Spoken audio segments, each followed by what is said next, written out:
Sup folks, StugeGG here, uploading the second night of the Ascendant Hearts stream that we did. It's pulled straight from Twitch if you want to go over and see that version with the chat and stuff like that. There actually wasn't too much chat after the first hour. I think people kind of dropped out, but if you do, the link is in the description below. Otherwise, this is the second of 3 nights that we played the game, so we do a lot more progression in this one. We get one good voice and then we mess them all up, but I still had fun with it, and then I'm gonna upload night 3, which is the finale of it, later in the week. But I hope you enjoy. So as a precursor, as we're jumping into it here, where we left off, stupid scene. We look kind of through our saves, you know, we showed up in this world, we have no recollection of our other world. Apparently we didn't have friends because the guy doesn't remember having good times. But we met Shiori, who was an adventurer who helped us out, learn some stuff, teach us how the game works. Even though it's not a game for them, it's real life, it's just a game for us, but who knows. No one liked her because she came from a town that was destroyed, so no one knows her real backstory, so she could be a traitor that's going to kill everybody. We met Aiko, who was quiet, but she became an adventurer because we were nice to her for whatever reason. Now she's our healer.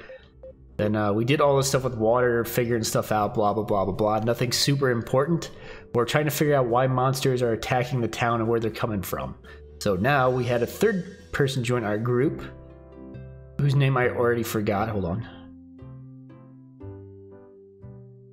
Chise, okay. I couldn't remember her name. She had just joined us. She's our 4th person. We don't know why she joined us. We're concerned about that right now. But we're headed to a dungeon to do a little raid here. And what are we trying to get out of this raid? I think we're trying to learn about Ascendant magic. I think there's a book here that we're going to try to learn about.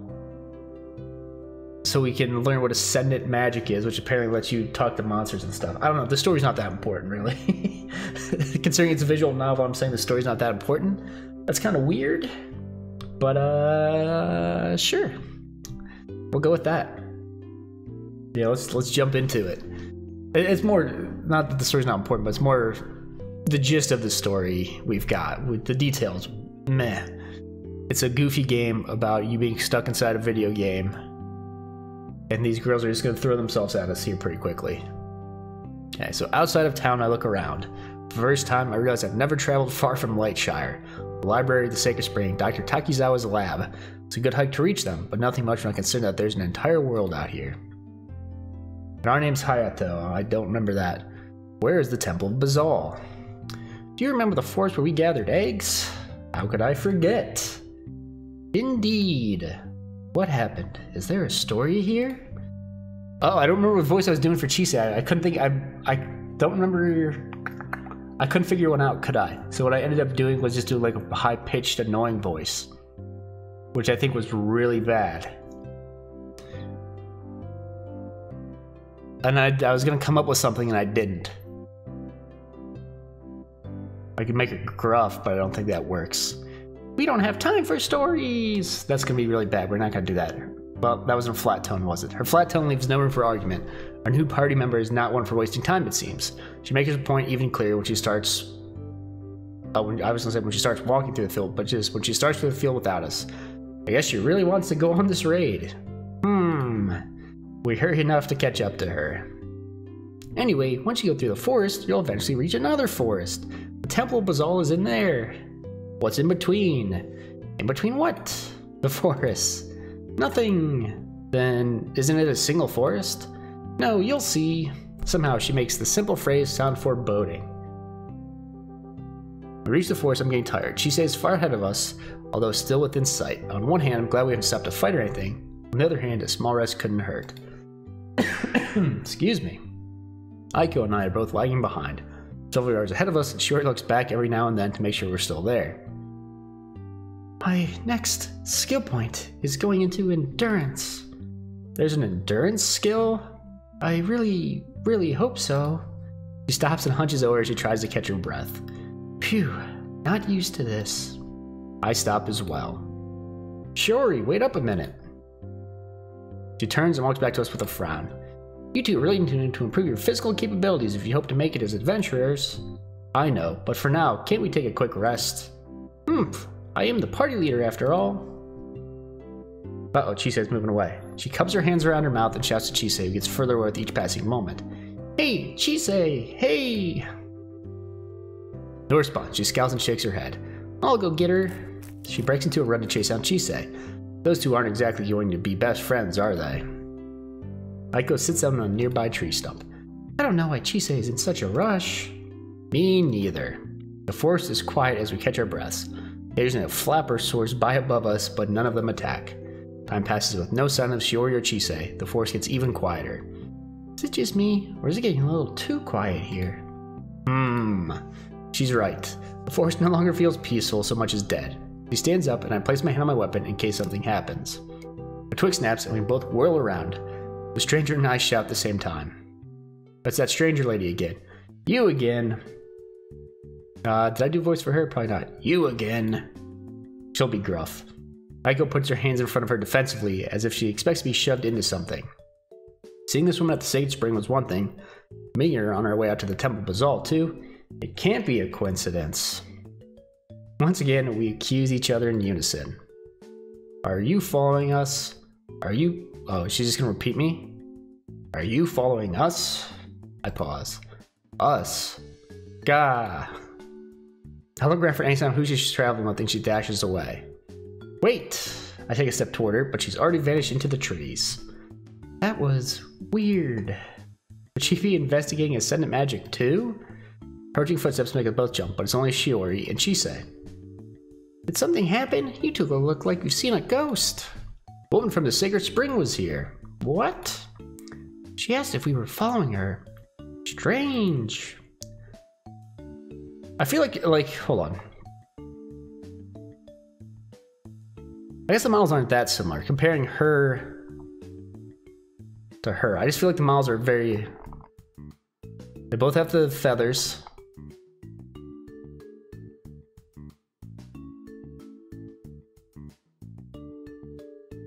They both, no, I guess there's not really that much. They're both carrying the exact same, well, not exactly the same. I don't know. They look very similar. Okay. We don't have time for this. If you rested enough, let's continue on. Impatient as ever. See, that's the thing. I kind of want to do like a slow monotone voice for her, but it's going to come out very manly. Impatient as ever. I wonder how Shiori convinced her to go back for us at all. Maybe she at least realizes she can't get into the Temple Bazaar without her full party. Excuse me. With a sigh, Aiko and I rejoin them and continue on through the forest. It's gonna be bad when trying to cycle through all the voices at once. Whoa! One minute we're walking between normal trees, but the next minute... I could do that. I don't think that fits correctly, but we might do it anyway. Now do you understand why the two forests are considered separate? Yeah. Keep moving, we're almost there. We'll do that. That's bad, but we're gonna do it anyway. She marches on as steadfastly as if we're not in an evil forest of doom. Of course, if the Temple Bazaar is her favorite raid, she must be used to it. We keep walking, but I can't help but feel uneasy. Why does it look like this? The Temple of Bazaar has corrupted the land around it. Corrupted? What about the monsters? Nothing lives out here. That's a relief at least. If the temple's corruption makes the forest look this bad, I can't imagine what corrupted monsters must look like. All corrupted beings moved into the temple to be closer to their god. That is not comforting at all. We're going to see them inside? It wouldn't be much of a raid if there weren't monsters, now would it? I knew I didn't want to become an adventurer. I'm starting to remember why I didn't want to be one either. And there's something in the temple about Ascendant magic. Like I said, the worshippers were researching it. All the creepy monsters were there? Of course, the worshippers were corrupted too. Somehow I can hear the capital letter. I was gonna say, why is she capitalizing the W? She keeps mentioning worshippers, not worshippers. It's not a casual people who go to, I don't want to do that, don't mouse along the words. It's not casual people who go to the temple to worship sort of word, but a specific term used to describe a group. I open my mouth to ask just what sort of temple this is, and then a dark, creepy building comes into view. We both stop dead and stare at it. She's inching away again. Up ahead, Chisei apparently realizes we stopped following her. Uh-oh. What's the holdup? We're coming. It's their first time seeing the Temple Bazaar, remember? It's awe-inspiring when you're not used to it. It's hard to go into the Valley Girl accent when you're doing other things, because you have to like prep for it. If it was just like a one-on-one conversation where I'm bouncing back and forth between regular voice and Valley Girl, it probably wouldn't be so difficult. But to get Valley Girl just mixed in with other stuff's kind of rough. I can start like adding interjections like and like into it too. Awe-inspiring, that's one word for it. The three of us follow Chisei towards the temple doors, and I just hope it looks less ominous on the inside. Other voices I can do are stereotypical Hispanic woman, which I won't do. I can do stereotypical British maid, which I probably won't also do, because it's just Mrs. Doubtfire. What else can I do? I can probably do some stereotypical male. I'm thinking of just female accents. Male accents, I can do a lot of stereotypical stuff. But so much for looking less ominous inside. The problem with these games is I think there's been 4 male voices I've had to do. And one I made creepy, one I made eccentric, and one I made like just deep and stoic, I think. This place makes my head hurt. I'm not good. I don't think I'm that good at female voices. I think they're actually really bad, because I can't go full falsetto. Shiori, what sort of place is the Temple Bazaar? This doesn't look anything like the church back in Lightshire. Why would it? It has nothing to do with our religion. The worshippers are generally considered to be a cult. And hopefully I'm not going to keep coughing. I'd have never guessed. So this Bazaar god that they worship, Bazaar isn't the name of their god, it's the name of their land. Then why is it called the Temple Bazaar? Because that's where it's from. She looks at me as though I'm dense. I try to work my way through this. I'm shifting the wrong way too here. You mean this building itself originally came from another country called Bazaar? That's right. The worshippers transported it here? No. Please don't tell me it walked. Oh no. Thank goodness. Then how did it get here? No one knows, but we suspect secret worshippers use dark rituals to open a portal, which transported their temple here. Didn't we just ask that? The worshippers transported it here. No. The worshippers use dark rituals to open a portal which transport their temple here. We just asked that and you said no. You're a liar. Seriously? Wouldn't most people just build a new temple? Did you say dark rituals? Yes.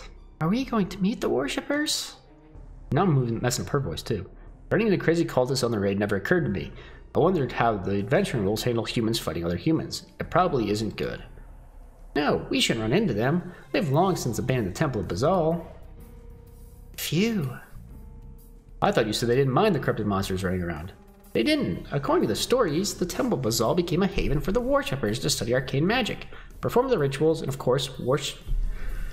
Oh boy. Worship Azelnarath. Azelnarath. Okay, God bless you. Huh? I was gonna say, does she not know what that means? That wasn't a sneeze, Hayato. Azelnarath is the god's name. Azelnarath. Really? I look at the temple and think about the name. Did I take a wrong turn and wander out of RPG land into some Lovecraftian horror game? Everyone stay focused. It's hard to stay focused in a place that looks like this. Where should we look for clues?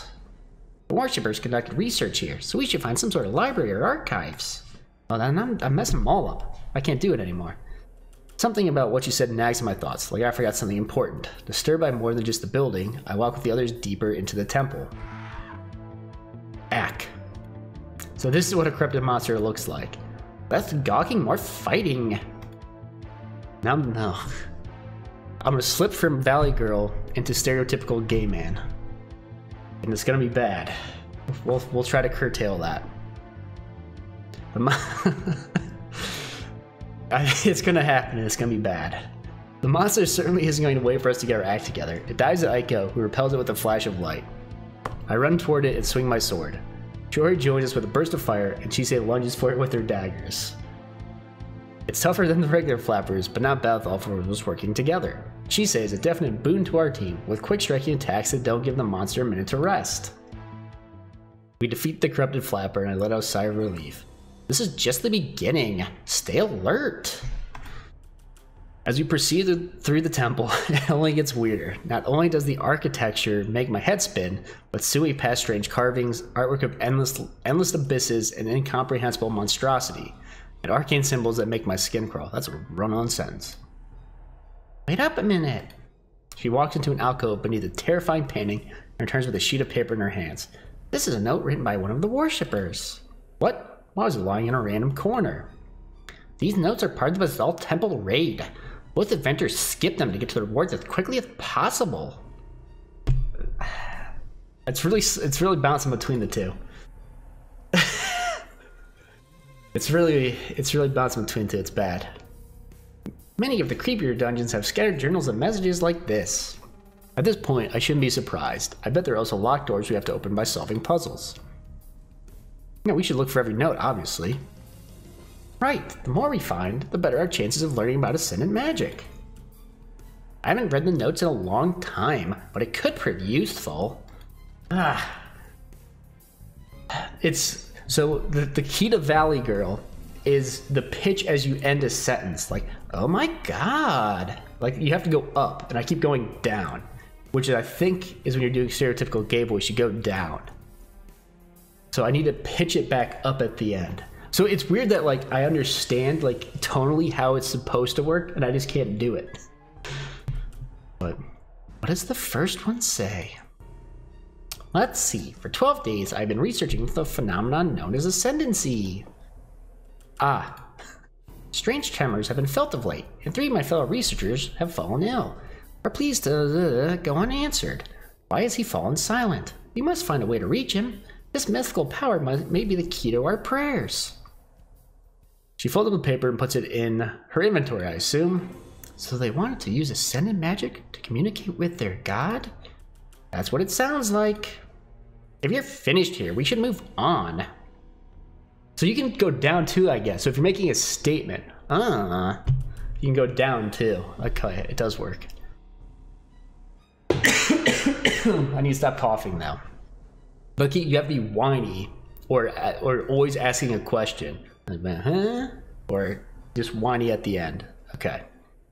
I think we got it. We'll get it. We'll be smoother. Once again, something tugs at my mind. What am I forgetting? I feel like I had a conversation that I never finished. I try to think my way through it, but then we reach a strange door. My thoughts grind to a halt. Misspelled. Well, let me write to the developer. Shori reaches for the door handle, but Chise holds up her hand. It's locked. We need to find 3 medallions. Yeah, you can drop it. Okay. I knew it. I knew there would be a puzzle door. All 3 of them look at me. Is your memory... no, now I'm doing it for all the voices. Is your memory coming back? Well... Oh no. Whoa. The corrupted Wimmer bounces around us angrily and finally decides to attack Chise. She takes it out quickly before any of us can move. I'm starting to realize it's half my chat for this game is going to be XD. I still feel bad about fighting these things, even the corrupted ones are cute. Cuteness has no effect on Chise. She sees their sheaths. They do this a lot. You get back-to-back SH, SH, and then you get something that ends with S. She sheathes her daggers with an impassive expression and walks away from the door. Twisting a lamp on a nearby wall reveals a hidden passageway. Too many S's. We need to find the medallions.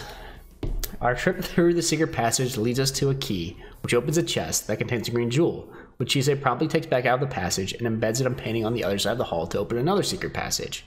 On the way before we fight more corrupted flappers and whimmers, and Shori picks up another note. It sounds like this was... dang it, I'm doing it for all the voices. It sounds like this was written by the same researcher. Ascendancy proves elusive. Asmolrath remains deaf to our cries. 5 more have fallen ill. We don't have much time left now. I only have 1 hope left. I will go to the sanctum and speak with Asmolrath. No one told me they give one Ascendant magic and we came in here for nothing. We don't know that yet.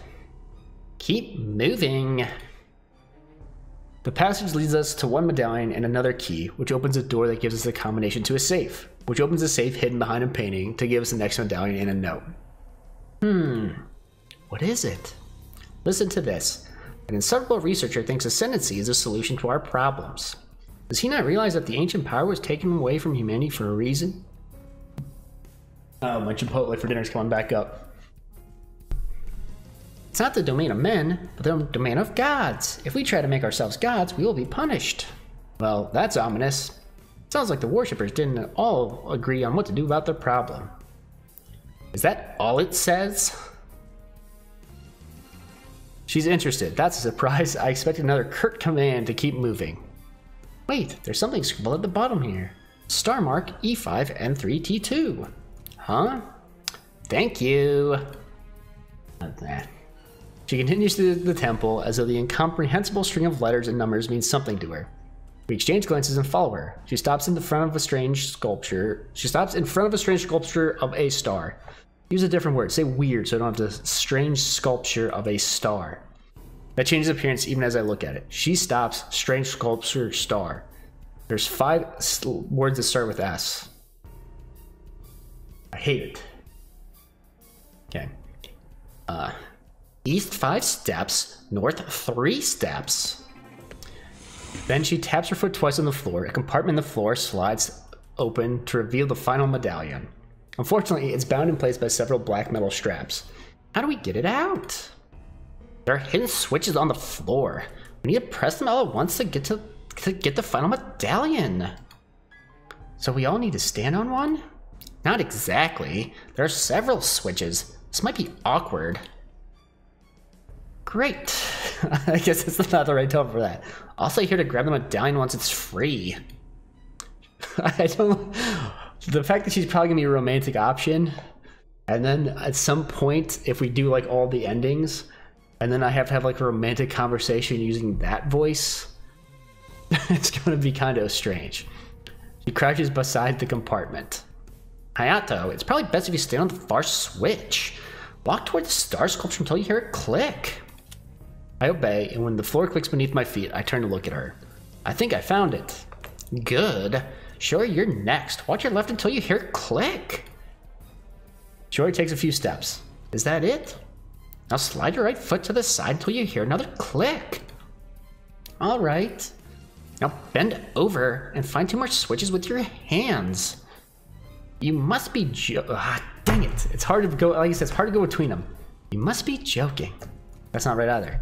Aiko, you need to find the remaining switches. I have a bad feeling about this. While Shiori feels along the temple floor for hidden switches, Chise instructs Aiko on where to find the rest. She awkwardly contorts herself even as Shiori drops to her knees with a grumbled complaint about how nothing is ever easy. Oh, we got like a image here, a little panty shot, little... Wait, hold on, what just happened? She instructs on where to find the rest. She awkwardly contorts herself even as Shiori drops to her knees with a grumbled complaint about nothing is ever easy. I stare at them in bafflement. God, Shiori, you're on one of Aiko's switches. What? What? How? Never mind, Aiko. Slide your foot forward. Oh, okay. Hey, don't you have any respect for personal space? Would you rather it was Hayato? What's that supposed to mean? Let's get this over with. Aiko wiggles her fingers a little further along the ground. Found it. I'm on all of mine now. We wait. Nothing's happening. We should have it. Sure, you must not be on one of your switches. Maybe she's the one missing a switch. Dang, it's hard to go between Shiori, and it's too hard. I'm glad all I have to do is stand here. Shiori's arms and legs tremble from the effort of holding herself in this position. Move a little to the left.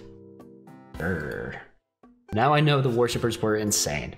No sane person would go through all of this just to navigate a temple. They wiggle around a little bit longer, and then at last the straps around the medallion slide away. Chise snatches it. Got it! Thank goodness. She collapses on the floor in relief. Shiori disentangles herself from Aiko and stands up. After a moment, Aiko follows. And you enjoy this raid? It's entertaining. No, see, that's gay man, not valley girl. Well, that's one word for it. Let's go. Wait. Why? Let me see the medallion for a minute.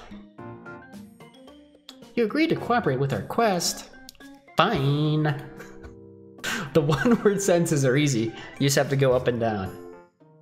She hands over the medallion. Shiori looks it over for a minute and then digs her fingernails into a groove on the side. It snaps open and reveals a piece of paper folded up inside.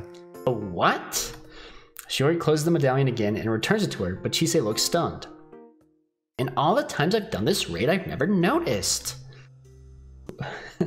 What does this one say, Shiori?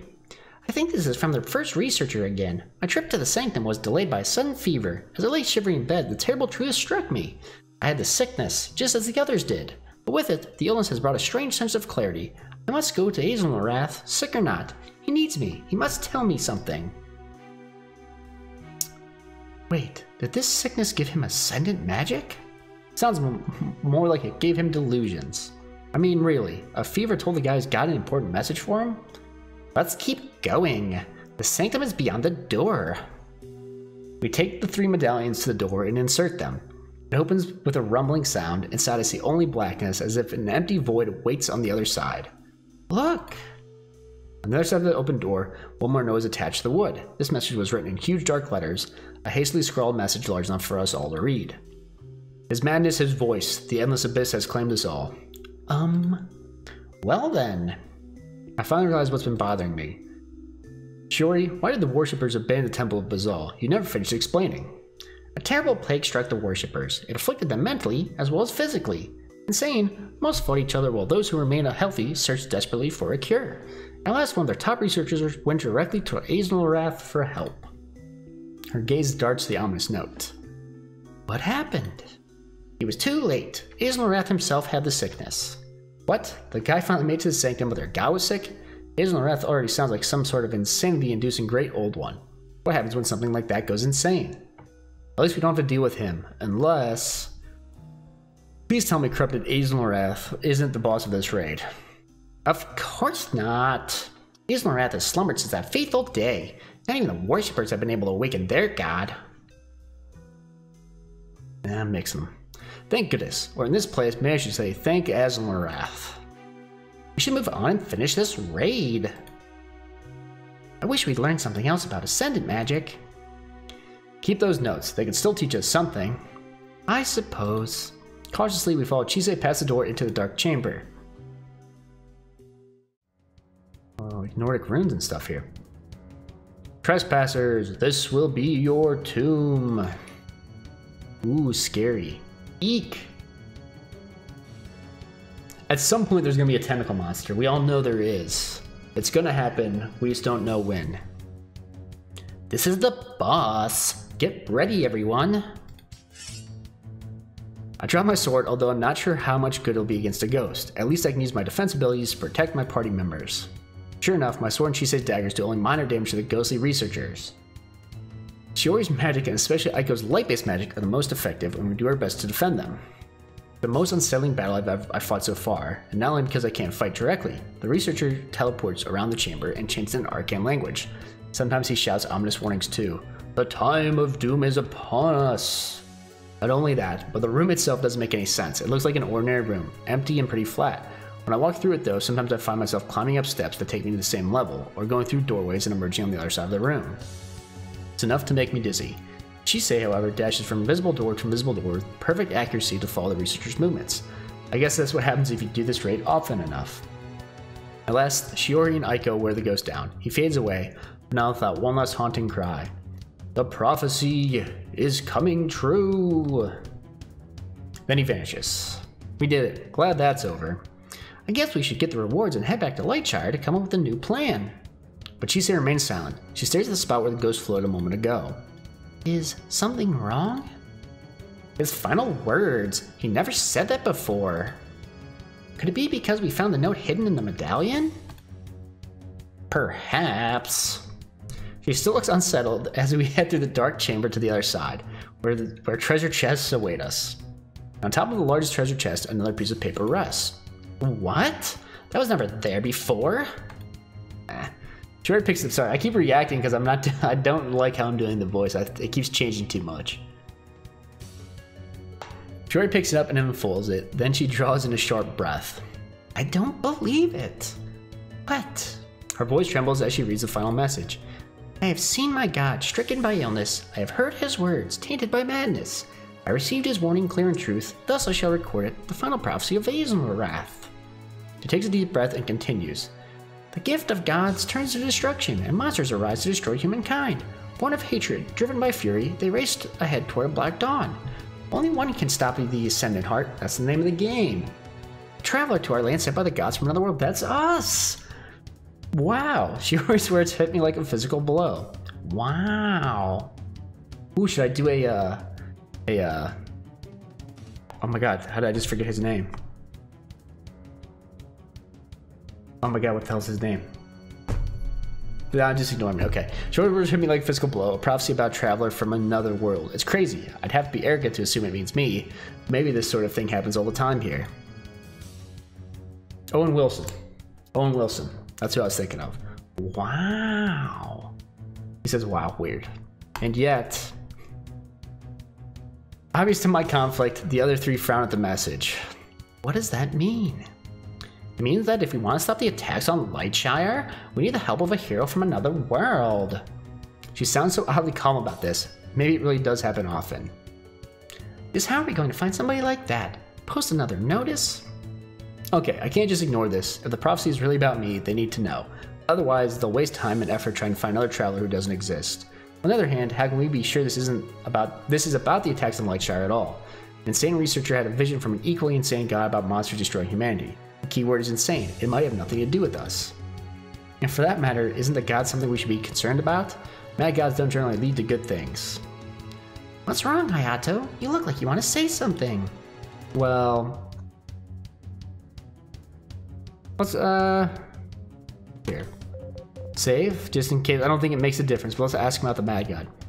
Shouldn't we be worried about this Wrath? Whatever his name is, shouldn't we be concerned about this god going insane? I mean, can we just ignore that? All three of them stare at me like I'm the insane one. Can you stop paying attention again? What? The tragedy at the Temple of Bazal occurred a long time ago. It has lain abandoned ever since. As for the fallen Wrath, he sleeps. So because he's a sleeping insane Eldritch abomination, I should be okay with this? None of this is new for the raid except the prophecy at the end. Wait, so the ghost guy you fought him before? Of course. She begins to speak slowly, as if she thinks that will help me understand. He is the boss of this raid. Whenever a group of adventurers goes on this raid, he returns to haunt the Temple of Bazal once again. But, man, talk about a raw deal in the afterlife. Not only are you dead, but you have to appear at your old temple on a regular basis to be vanquished by adventurers. On the other hand, I guess we didn't actually destroy him if he'll come back for the next raid. Where does he go in the meantime? And I thought the idea of monsters carrying around gold was weird. Hayato, are you okay? You look a bit dazed. Just trying to wrap my head around this. What is the matter with you? Amnesia. He gets weird like this over the most basic things. She sounds contemplative or even suspicious. Does she think I'm from another world? Should I tell them? Yeah, tell them. Hurry up, just get to it. I'm trying to make up my mind. Aiko clears her throat. Can we leave now? Yeah, there's no point in hanging around the temple any longer, is there? Not unless you wish to go through the raid again. No, thank you. Then follow me. She leads us toward a door at the end of the chamber. I'd swear it wasn't there when we entered. But after everything that's happened, mysterious doors appearing in dungeons are the least of my concerns. We emerge into the twisted forest. You think it would look a little more welcoming after we clear the dungeon, but still sinister and as sinister and threatening as when we arrived. Now what? I suggest we save any decision making for tomorrow. What? Why? We've been through an ordeal. It's been a long day. We all want to find answers. Now I'm just like doing a lisp. We all want to find answers, and that leads to making hasty decisions. You've got to be kidding me. You're the one in such a hurry to get here. Indeed. So? What? So why did you suddenly change your mind? I did not. We completed the raid. And now you don't want to talk about what we learned? I wish to discuss it tomorrow, once we've had all the time to think about it. This is ridiculous. It's about a prophecy. It's a prophecy about the monster attacks. And it says that we need a traveler from another world. We need to talk about that now. Tomorrow. Now. She turns a furious glare on us. Back me up, you two. Aiko cringes and shrinks back. I'd like to think about things a little more, actually. Thank you. It's good to know I'm not the only rational one here. Rational? Why, you little... She scowls at me. What about you? I hesitate. I can understand her desire for urgency because every minute we delay lets the Dark Wolves endanger Lightshire even more. On the other hand, I could use some time to think about the prophecy. Can it possibly be about me? All three of my party members stare at me expectantly. Shiori looks impatient, Chisei irritated, and Aiko worried. Okay, so this seems to be a point in the game where we're going to split. If we side with Chisei and Aiko, it might end the romantic option for Shiori. If we side with Shiori, it might end the romantic option for the other. So for this first go through, I'm going to side with Shiori because I think it makes more sense that we just tell him the truth right now. The quest comes first. I'm with Shiori. We need to discuss this now. Thank you. The smile she casts in my direction makes me feel a little better about it. What do we do now? 2 on one side, 2 on the other. We're caught in a stalemate. Hayato and I formed the party first. Oh, I thought that was me. Hayato and I formed the party first. As the original members, our votes count more. That hardly seems fair. And you've barely been with us for a day, so yours counts less. Is that so? Well, I don't care what you three decide. I'm not staying here in this creepy forest any longer than I have to. She takes off through the trees. Aiko, wait! See what you've done? You've driven your most vulnerable party member into danger. Oh, please. I, at least, will make sure no harm comes to her. Oh, that was bad. Before either of us can say anything, she runs after Aiko. Shiori and I stare after her. Well, I see they found a way to force their victory. We won't be discussing the prophecy with them anytime soon. I wish we could all get along. At least you're still here. Thanks. Not that I need your company. Are you telling me to leave? No, I just don't want you to think I'm less capable than that. Okay. She's talking about Chisei. She nods in Chisei's direction. She thinks she knows everything. I wonder what she's up to. Who cares? Come on, let's get back to town. We can talk about the prophecy on the way. It's a relief to be back in the regular forests. Still, I can't stop thinking about the prophecy. Ooh, what did I just do? My mouse was off the screen. Well, hold on. It's a relief to be back in the regular forest. Still, I can't stop thinking about the prophecy. You know, maybe you don't have to search for this traveler after all. What do you mean? Did she somehow guess? If we keep trying to save Lightshire, we're bound to run into the hero eventually, right? That's how prophecies work. Oh. Besides, it didn't give us any clues to go on. Maybe it is me. I'm already trying to stop the monster attacks. Are you alright? How does he not know it's him? He knows he's in the game. Huh? She suddenly looks concerned. You seem disturbed, and you're quieter than usual. Did something happen to you in the temple? No, it's not that. Tell her the truth. It's going to sound crazy, but I'm from another world. What? She stops dead in her tracks. You're joking, right? No, I don't remember a lot about my home, but I know it's not this world. Where I come from, things are completely different. Wow. Do you believe me? Yes. Because of the prophecy? Actually, just because it explains so much. Amnesia or not, up until now I assumed you were a bit slow. Hey. Not knowing inns would heal you, needing me to show you how to equip gear and use an inventory, and all the weird questions you ask, it makes so much sense now. Yeah, none of this stuff happens in my world. Then the prophecy? It would be arrogant to assume it's about me. I don't know. You're from another world and trying to stop the monster attacks. And the prophecy is about someone from another world who will stop the monster attacks. It's not a huge stretch to make. Maybe you're right. Tomorrow we'll tell the others and see what they think. Either way, we'll continue trying to save Lightshire, right? Right. Come on, if we hurry we can get back to Lightshire by nightfall. When we return to town, Shiori stretches. What a day. I wonder if the others made it back okay. Who cares? Shiori. They're the ones who wanted to delay us. What if they decide to leave our party or just keep insisting we wait? I'm sure that won't happen. Tomorrow we'll get together again to discuss the prophecy and everything will be fine. If you say so. Anyway, I'm going to head to the town hall for some training.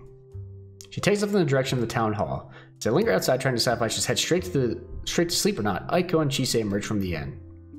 Good, they're alright. Despite Shiori's assurances, I was worried about them. They speak to each other a little longer, and then Aiko returns inside. Chise heads to the church, of all places.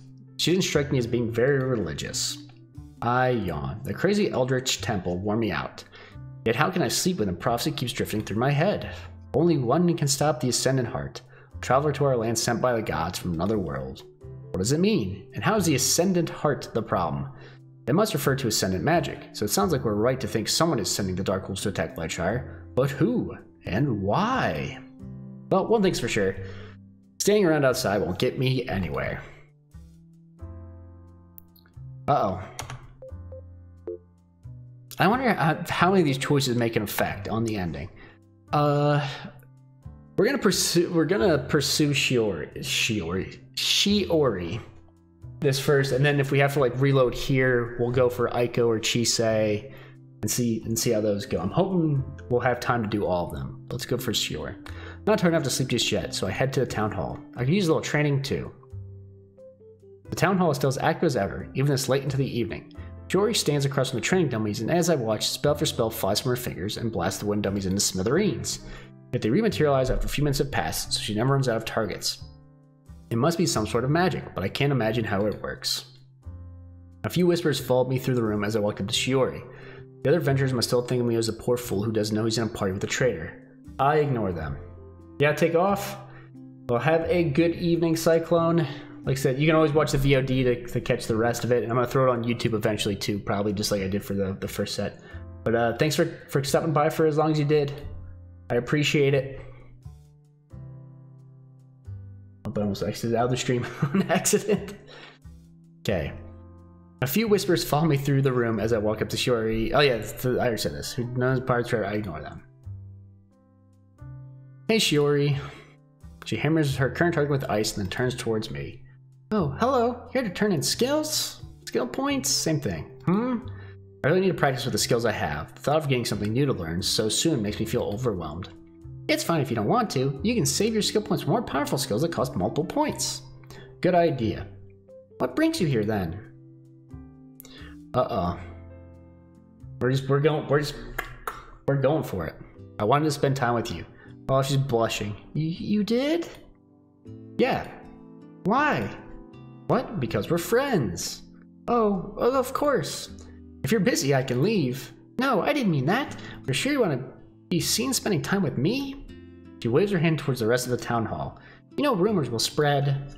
They'll think what they want to anyway. I don't care. Oh, thank you. No problem. So then, what did you want to do? Well, if you want to train some more, I could join you, or tell me about yourself. Huh? What is there to know that you don't know already? I barely know anything about you aside from your work as an adventurer. And the fate of her village, of course, but that's not the sort of thing I should bring up casually, especially in a room full of people. There must be things you like to do in your free time. Double duo, maybe? Shiori laughs. I tried double duo once, but I couldn't get into it. I'm surprised you've heard of it. Aiko's a big fan. She showed it to me. Oh, I see. So what do you do while she's off playing double duo? Well, I actually go fishing. Fishing? And what's so funny about that? Nothing's funny about fishing, but I can't picture you doing it. Why not? It's a lot like combat, you know? It is? Yes, it's your strength versus the fishes. You need to pay attention to make sure your line doesn't snap. A burst of mana will always help you in a pinch. I see. Plus, it's very useful. Once you catch a fish, you can cook it for lunch or dinner. And some rare types of fish can be sold at high prices. Some adventurers use certain types of fish to lure monsters, too. Wow. Now let's not forget about the leaderboards. Leaderboards? Yes, if you report the size and weight of your fish once you catch it, it's recorded on a leaderboard. Rare varieties of fish earn you bonus points, too. Everyone competes to try to get the best fish, and at the end of each month, the leader gets a prize. I had no idea fishing was so big here. Have you ever gone fishing? I can't remember if I ever went fishing in my world, but if I did, I doubt it will help me much here anyway. Nope. Well, we have some free time. You should go fishing. Oh, when we have some free time, you should go fishing with me. Really? You might enjoy it. Well, maybe. Alright, enough chit-chat. Let's get in a few practice rounds to see how you've improved. Okay. Excuse me, we trained together against the training dummies for about an hour. It's a lot different from battling enemies that fight back, but it helps me get my basic moves down. That's enough for today, at least for me. I'm tired. Same. Next time, we should move on to something more challenging so you can practice those tank skills of yours. They have training dummies for that? Of course. They're enchanted to fight back, although the basic ones aren't too dangerous. Sounds like a plan then. Great. We walk to the town hall door together, despite the whispers that follow us.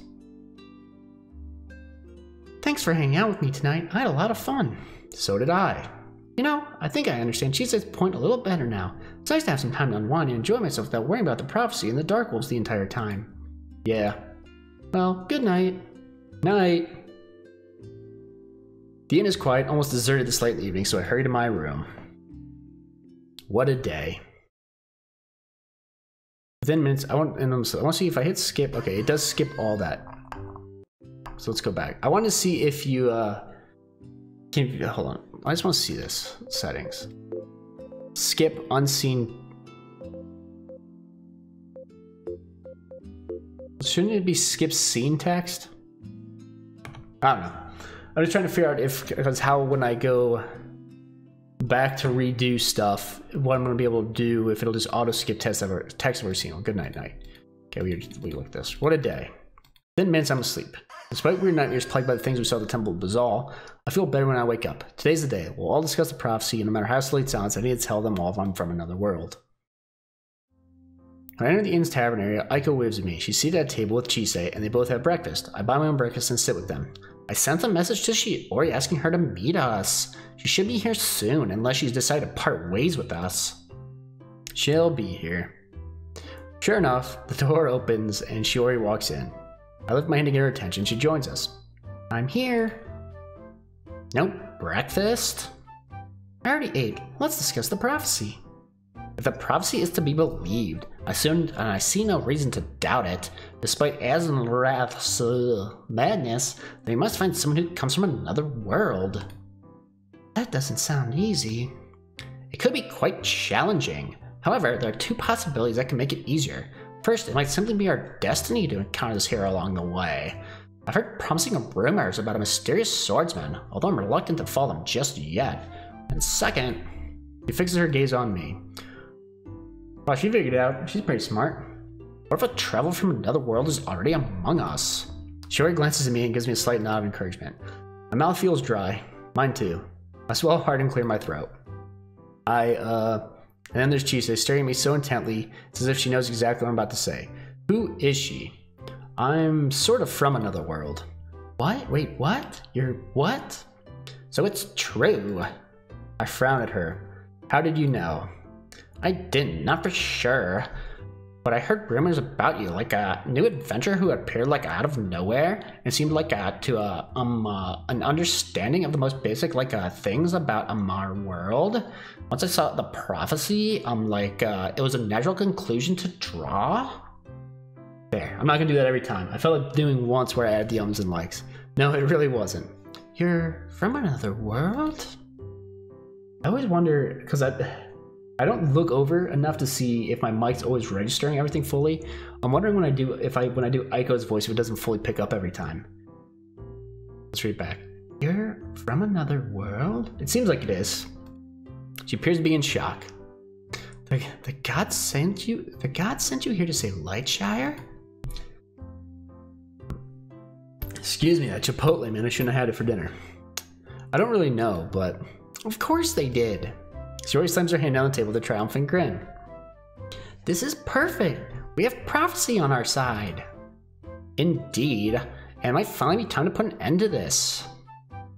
Shiori frowns at her. But first, you're going to explain who you are and why you're so interested. You want to save Lightshire. Is it so strange that I want the same thing? You joined our party with no explanation, and apparently you suspected Hayato was from another world. Ever since we met you, you've acted like you know something the rest of us don't. So you're suspicious? That's amusing coming from you. The entire town suspects you of treachery, and you suspect me? I know I'm not a traitor. Neither am I. I have no ulterior motives. But you do know more than you're letting on. Aiko stares back and forth between the two of them with wide eyes. This is bad. The argument looks like it might escalate to the point of physical violence, or worse, magical violence. I better do something. Well, I don't want to tell Shiori to leave her alone because I feel like that's going to compromise the possible relationship there, right? Come on, she say. You've got to admit it's a little weird the way you walked up to us and announced that you wanted to join our party. We did ask for a new party member, though. Right, but also seems pretty strange to me that Chisei guessed I was from another world. Neither of you two jumped to that conclusion until I told you. Exactly.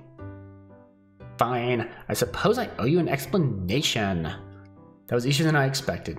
You do have a secret then. Yes, but it's nowhere near as sinister as you seem to think. Out with it. Not here. What? She waves her hand at the room where tables have begun to crowd up with patrons. There are too many ears here. We need to speak in private. If it's nothing sinister, why are you afraid of people hearing it? Because it might reach the ears of those who wish to stop our attempts. The three of us stare at her in shock. Does she really think the person attacking Lightshire has help on the inside? Why would someone in Lightshire try to destroy it? It's a church dude, right? Follow me. Find a safe place to talk and then I'll tell you everything. Chisei leads us out of Lightshire all the way to the riverside. At last she looks around and nods. This should be safe. Fantastic. Now will you please tell us what this is all about? Very well. She faces us, her expression serious. Oh, hold on, I clicked outside the window again, and it's being weird. Whoop, whoop, let me bring it back up, there we go. She faces us, her expression serious. You aren't the only ones investigating the Dark Wolves. I've been searching for the source of these attacks for years. Years? Yeah. That's a little disheartening. What? You've been investigating for years and haven't found anything? We have prophecy on our side now, and I didn't say I found nothing. Do you have an explanation then? Yeah. Are you going to tell it to us? Yeah. She turns to me. But first, I want to thank you. You're already much more promising than the others. Others? When the attacks began years ago, everyone thought it was a minor incident at first. Under the new adventuring guidelines, adventurers would drive them back and Lightshire would return to being a peaceful, undisturbed town. But that didn't happen. Nearly everyone adapted to the Dark Wolves as simply a dangerous part of life they'd have to get used to. Almost no one tried to investigate the attacks, and those who did met with failure. Alright, this is getting stressful. After a while, I realized this had to be a grand story quest, like the likes of which we had never seen before. I was really hoping she wasn't gonna have that many lines. I thought she was gonna be quiet. Aiko sighs. She must still be anticipating her death. If that was true, a typical band of adventurers would be enough. We needed a hero. Like in the prophecy? I didn't know about the prophecy then. I researched past historical events and looked at what their heroes have in common. Ever since then, I've sought likely candidates. If they were already adventurers, I joined their parties. If they weren't, I encouraged them to try. So that's why you decided to join us. Exactly. Wait, but you joined us before you read the prophecy. What made you think we might be the ones? For amnesia. I have a new adventure with amnesia and rushed to Lightshire to check you out. Amnesia's common in heroes? Oh yeah. You're the 10th amnesiac adventure I've traveled with. 10th? And that's not counting all the common farm boys, disguised princesses, and young men with spiky hair. That makes me chuckle. What's with her face? I'm spending too much time reading, I'm missing like good expressions. Like, what is this face?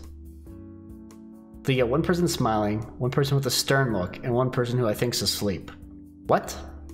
Once, I found a spiky-haired farm boy who was actually an amnesiac princess in disguise? I thought for sure I had it that time. I remember reading about her. That's right. Didn't she save the world? Yeah. I should have known she wasn't my hero. I'll ask. I might regret pursuing this conversation, but curiosity drives me to ask anyways. Why should you have known she wasn't your hero? A hero who's simultaneously a princess in disguise and a farm boy with both amnesia and spiky hair? Clearly she was destined for major world-shaking events. Oh boy. I keep losing the voice halfway through. I see. Are there any long-haired swordsmen involved? Yeah. You said you read about her. Didn't you see any pictures of her nemesis? Only after he turned into a monster. Oh, I see. I suppose they didn't want to give him accidental good publicity. That's right. I remember when Evil King Zevon won the world's most attractive bachelor contest? What a nightmare. He nearly took over the world because screaming fangirls wouldn't let the heroes kill him.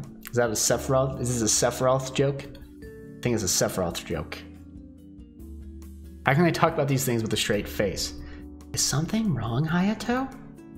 He probably wants us to get back on track. Not about Princess Farm Boys and Evil Kings. We have a town to save. Anyways, Hayato's amnesia convinced me to join your party, especially since you already seem interested in the Dark Wolves. Reading the prophecy and learning the truth about Hayato convinced me I finally found the right hero. You really think we can stop the Dark Wolves then? I do. That's great, but I don't know why you need to tell us that in secret. That wasn't the secret part. You think someone in Lightshire is responsible for the attacks, don't you? Correct. What? Why would anyone want to hurt their own town? My investigations over the years led me to the conclusions that the Dark Wolves weren't acting on their own. Someone was commanding them to attack Lightshire. Your attempts to link Ascendant magic to the attacks makes me certain. Ascendant magic hasn't been seen in centuries. Ugh, I got dizzy from doing the voice here. Correct. As a result, if someone were born with such powers today, few people would recognize it for what it was. And now I'm burping again. Excuse me, so who is it? I was gonna say it's probably the Guildmaster. I still don't like the church guy, but the Guildmaster makes sense too. He's been suspicious. Or this is a red herring. The Guildmaster. For a moment, we all stared at her in shock. Finally, Shiori breaks the silence. That actually makes a lot of sense. No, it doesn't. Lightshire's the Guildmaster's home. If he lost Lightshire, what would he do? Sorry, my head disappeared.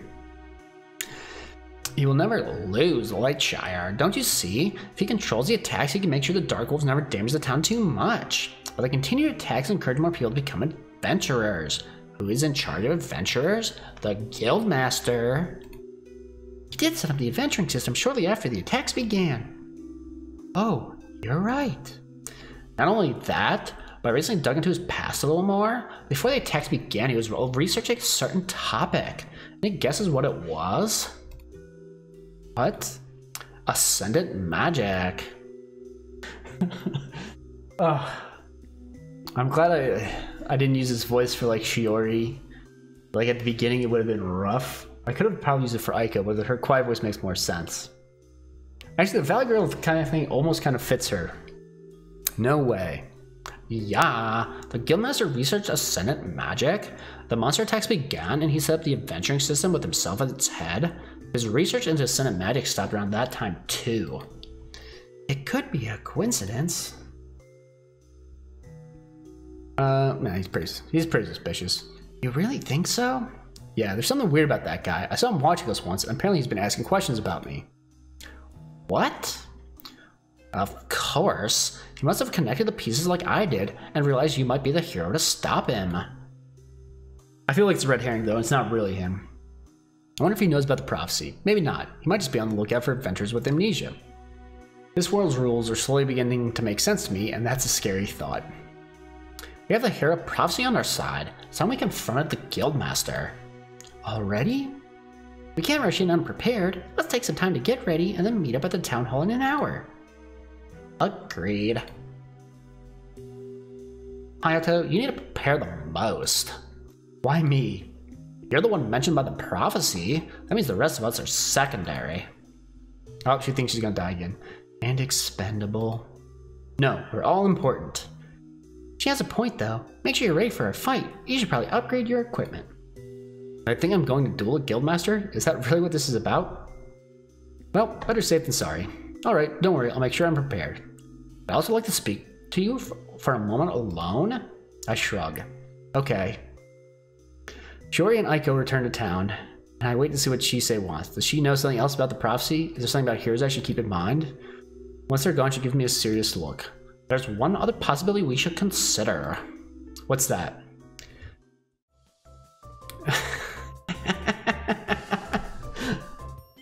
I like how the music changed here too. The hair might not be you specifically, but your child. It takes a moment for that to sink in. My child? Yeah, your child grows up here believing him or herself to be like all other children, then learns you traveled here from another world. This leads them to seek out their destiny and save the world, or at least a town. It happens from time to time. I don't have a child. Any plans to have one soon? No. Do you have a girlfriend? Where is this going? That's a personal question. If you have a girlfriend, she should be present for a discussion about your future children. I don't, but why? I see. In that case, where's this going? Okay, that just jumps right to that. Okay. Wait a minute, what are you doing? This is the easiest solution. Now the voice doesn't really match the situation. To what? Your lack of a potential hero child, of course. Does she mean what I think she means? Don't worry, if it doesn't work out today, we'll just keep trying until I get pregnant. That's all. Is this sort of proposition normal here? You look horrified. Is it me? Do you find me too unattractive to mate with? No, that's not it. Mating, really?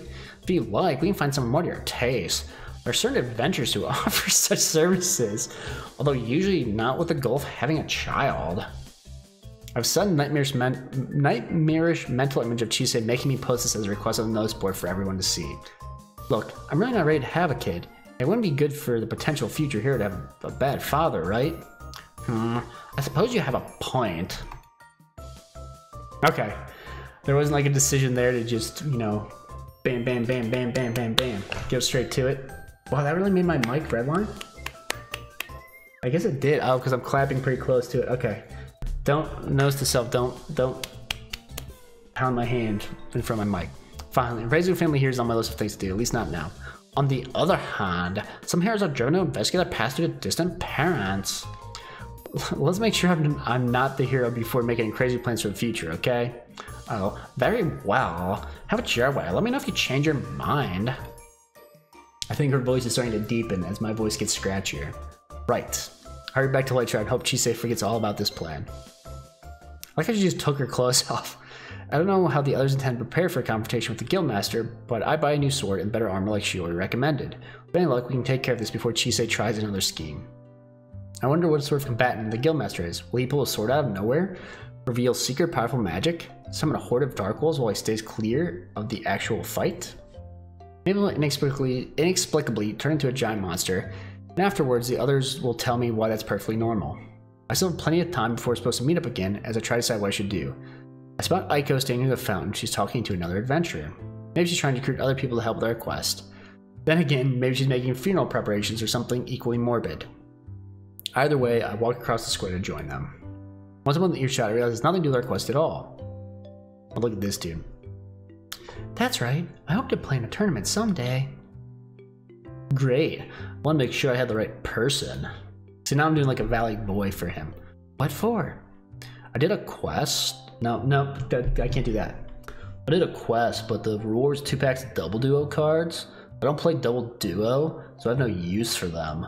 I considered selling them, but then I heard about you. I thought we could make a trade. Now I'm just doing the same voice, just deeper. I could do a Shaka Bra voice. I could try. You didn't know the quest rewards before you started? Nah, it was an NPC quest from High Clerk Ninsei. Now I'm just doing the same voice. Damn it. When High Clerk asks you to get some books on gods and magic, are you really going to stop and demand to know the quest rewards first? No, I guess not. We're just going to read him quick. I'm sure he's not going to be around too much. Now that I know they're discussing double duo in our quest, I'm not sure I should join the conversation. I casually tried to walk past him, but Aiko notices me. Oh, hello Hayato. This is Brad. Nice to meet you. Same. He's a traveling adventurer. He's going to trade me some double duo cards. Brad reaches into a pocket, or his inventory I assume, and pulls out 2 red packs of cards. Gold or items is fine, whatever works for you. Well, I have a couple potions, plus some gold. I haggle a little longer and then make the trade. Aiko accepts the 2 packs of cards, then something between them falls to the ground. It looks like another double duo card. She crouches and picks it up. I'll see you around. Good luck with your tournament. Wait a minute. She holds out the card. This was in between the packs. I told you, I don't play. But... She sounds more flustered than usual. Don't you see what it is? It's a full risen crystal dragon. Brad looks at me and I shrug. I barely know more about Double Duo than he does, certainly not enough to know why it's significant. Heiko stares at us like we're stupid. Risen Crystal Dragon is one of the rarest cards ever. And the full variant was given out as a prize during one of the earliest Double Duo tournaments. So only a tiny number of them were ever made. Most Double Duo collectors won't even see a card like this, let alone own one. Wow, must have been a bonus reward. That's some bonus. What kind of quest was it? Nothing hard. High Cleric didn't say, just wanted some books from the ancient library of Kier. You should keep this card. You can sell for much more than what I traded you. Nah, you can keep it. But it'll take time to get it on the marketplace and look for sellers. I can spend that time on quests instead. Besides, you're the Double Duo player. Use it in the tournament. Are you sure? Positive. Just remember me if you win the tournament because of that card, okay? I will. Thank you so much.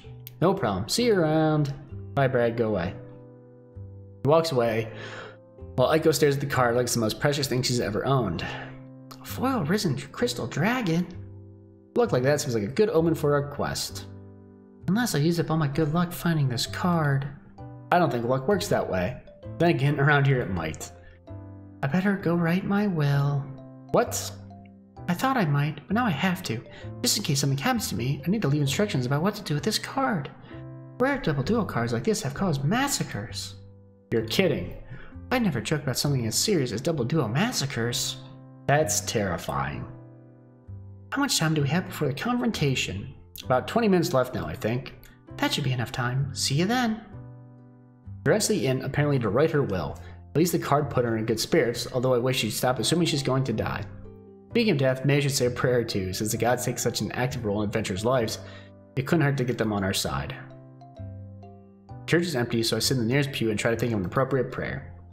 Oh gods, really do let adventurers respawn. Please make sure to let me, Shiori, Aiko, and Shisei respawn if anything happens to us today.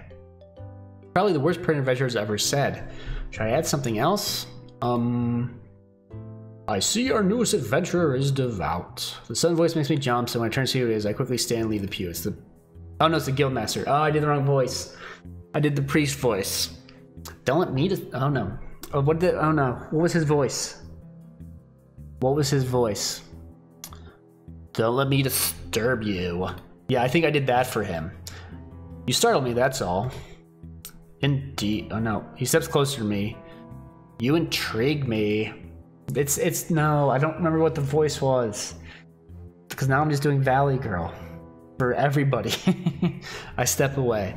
I do? You still have amnesia? This is terrible. Yes. You somehow ended up in Lightshire.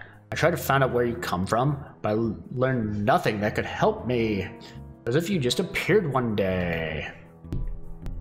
I laughed nervously. I can't believe I forgot what I did for him. I must be from somewhere. Indeed, yet I wonder just how far away that somewhere might be. Great, either he knows the truth, or this conversation is one creepy coincidence. Or did I do like a French voice because of this thing? I really need to leave now. I walk past him and hurry towards the church doors. You're investigating the Dark Wolves, aren't you? No, that's not good. I freeze. Don't act so shocked. If you want to keep it a secret, you did a terrible job of it. And why hide it? We all want to help Lightshire, don't we? Yes. His voice has definitely changed. If you learn anything about the Dark Wolves, please let me know. I'll do that. Then I flee the church. Because now he's like, it's like more of a Spanish accent than a French accent. I don't know. Doing the Valley Girl has soiled me for all the other voices. That was weird, really weird. The guildmaster must suspect him from another world, and he's definitely interested in our investigation. It's all pretty suspicious. Yet when he offered to help, something in his voice sounded sincere. For a moment, I believed him. Was it a trick? Did he hope to find out how close we are to the truth? Hayato! Well, that's not right. She marched toward me. She marched across the square towards me. You came from the church. I saw the guildmaster in her. What did he want? He said he's trying to help. He's trying to find out where I came from, and he asked me to tell him if we learn anything about the Dark Wolves. That conniving snake. Do you think he knows you suspect him? No. If he did, he'd never have asked you. That means we still have the advantage of surprise. Yeah. It's almost time. I'll watch the church so we know where it goes. Be ready. Alright. I can't think of any other ways to prepare, though, so I headed to the town hall early. When I arrived, Shiori is pacing up from the notice board. I see I'm not the only one who came early. I was gonna make a joke. I was gonna make a joke about that's what's gonna happen later in the game, but that's stop. I want to get some last minute training. Now I'm waiting. The guildmaster's in the church right now. Chisei is watching to see where he goes. Do you think we're ready for this? You know better than I would. It feels like we're rushing. Yesterday we were searching for clues. Now today we're ready for the final battle. I hope this isn't a mistake. We still want to do it anyway. We can't afford to ignore any possibility. She sighs. There are enough strange things around the guildmaster that I believe he has to be connected to this in some way. If nothing else, maybe we'll at least get information from him. I hope so. Aw, she's blushing again. I'm happy to have you by my side for this. Me too, and don't worry, you'll see. Once we save Lightshire, people will stop doubting you. That would be nice. Door opens and Aiko walks in. She looks nervous. This is it, isn't it? Soon enough. I saw the guildmaster outside. He's coming in this direction. What? Don't panic. His office is connected to the town hall. Sure enough, the guildmaster enters a moment later. He looks in our direction, but then he continues on through a door to a door near the counters. He opens the door and disappears inside. Why did he look at us? He seems interested in our investigation. Oh, and it's really him, isn't it? This is the end of our quest. Don't panic. I'm not panicking. The door opens again and Chisei walks inside. She glances around until she spots us and then joins us. Everyone ready? Ugh. Guildmaster went into his office. I'll take that as a yes. And you, hero? I'm as ready as I'll ever be. Good. The prophecy makes it sound like you're our best hope. Don't let us down. No pressure or anything. Let's get this over with. Together we walk to the door the guildmaster entered. Chisei knocks. It seems so incongruent with what we're about to do. I struggle not to laugh. We think this man is sending monsters to attack the town and kill people, but we politely knock on his office door. More burping, sorry. Yes. Chisei opens her mouth, but then she looks at me, so do Aiko and Shiori. No one says anything. I guess being the prophesized hero means I'm the one who gets to announce this. This is Hayato. Can I speak to you? Yes, come... dang it. Yes, come in. Now I'm not even doing the Spanish voice. Chisei opens the door and we walk into the guildmaster's office. Oh, you brought your entire... Oh boy, that was I hit Scottish there. Oh, you brought your entire party, I see. Now he's Scottish. He sounds surprised, but not as disturbed as he should when a posse of adventurers enters his office. Shiori closes the door behind us. What can I help you with? We're here because of the Dark Wolf. We're here because of the Dark Wolves. Oh, of course. I heard you were investigating them. What have you learned? I'm so bad at voices. We think someone's deliberately sending them to attack Lightshire. Oh, that's right. All the evidence points towards it. Oh, I didn't do the voice there. And do you have any suspects? One. Who is it? You. What? You. I heard you the first time. Then why did you ask? Because you can't be serious. He starts laughing. A small party of adventurers from Lightshire accusing the guildmaster himself of committing the Dark Wolves. I've never heard of anything so ridiculous. Oh, we got a full line up here. Oh, whoop. Ridiculous or not, you're the one who benefits the most from the attacks. And you're unusually interested in our investigation. You were researching Ascendant magic before the attacks began. And you even look like a villain. So that's how it is, hmm? We won't let you get away. Oh, whoa. We won't let you get away with this. Get ready, everyone. I draw my sword. Chisei has both of her daggers in hand already. Jory and Aiko look prepared to cast spells the moment the guildmaster attacks. Now wait a minute. Lightshire. Oh. Ooh.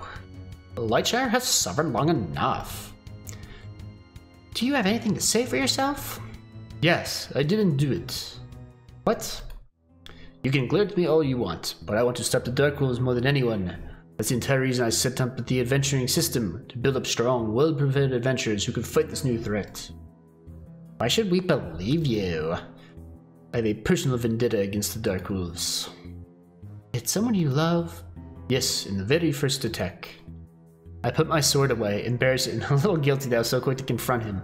The other follow suit, although Chisei remains tense, as though prepared to grab her daggers to get a moment's notice. See for yourself. Picks up a photograph from his desk and holds it out. Aww. Her name was Mira. Our parents died when we were young, so I practically raised her.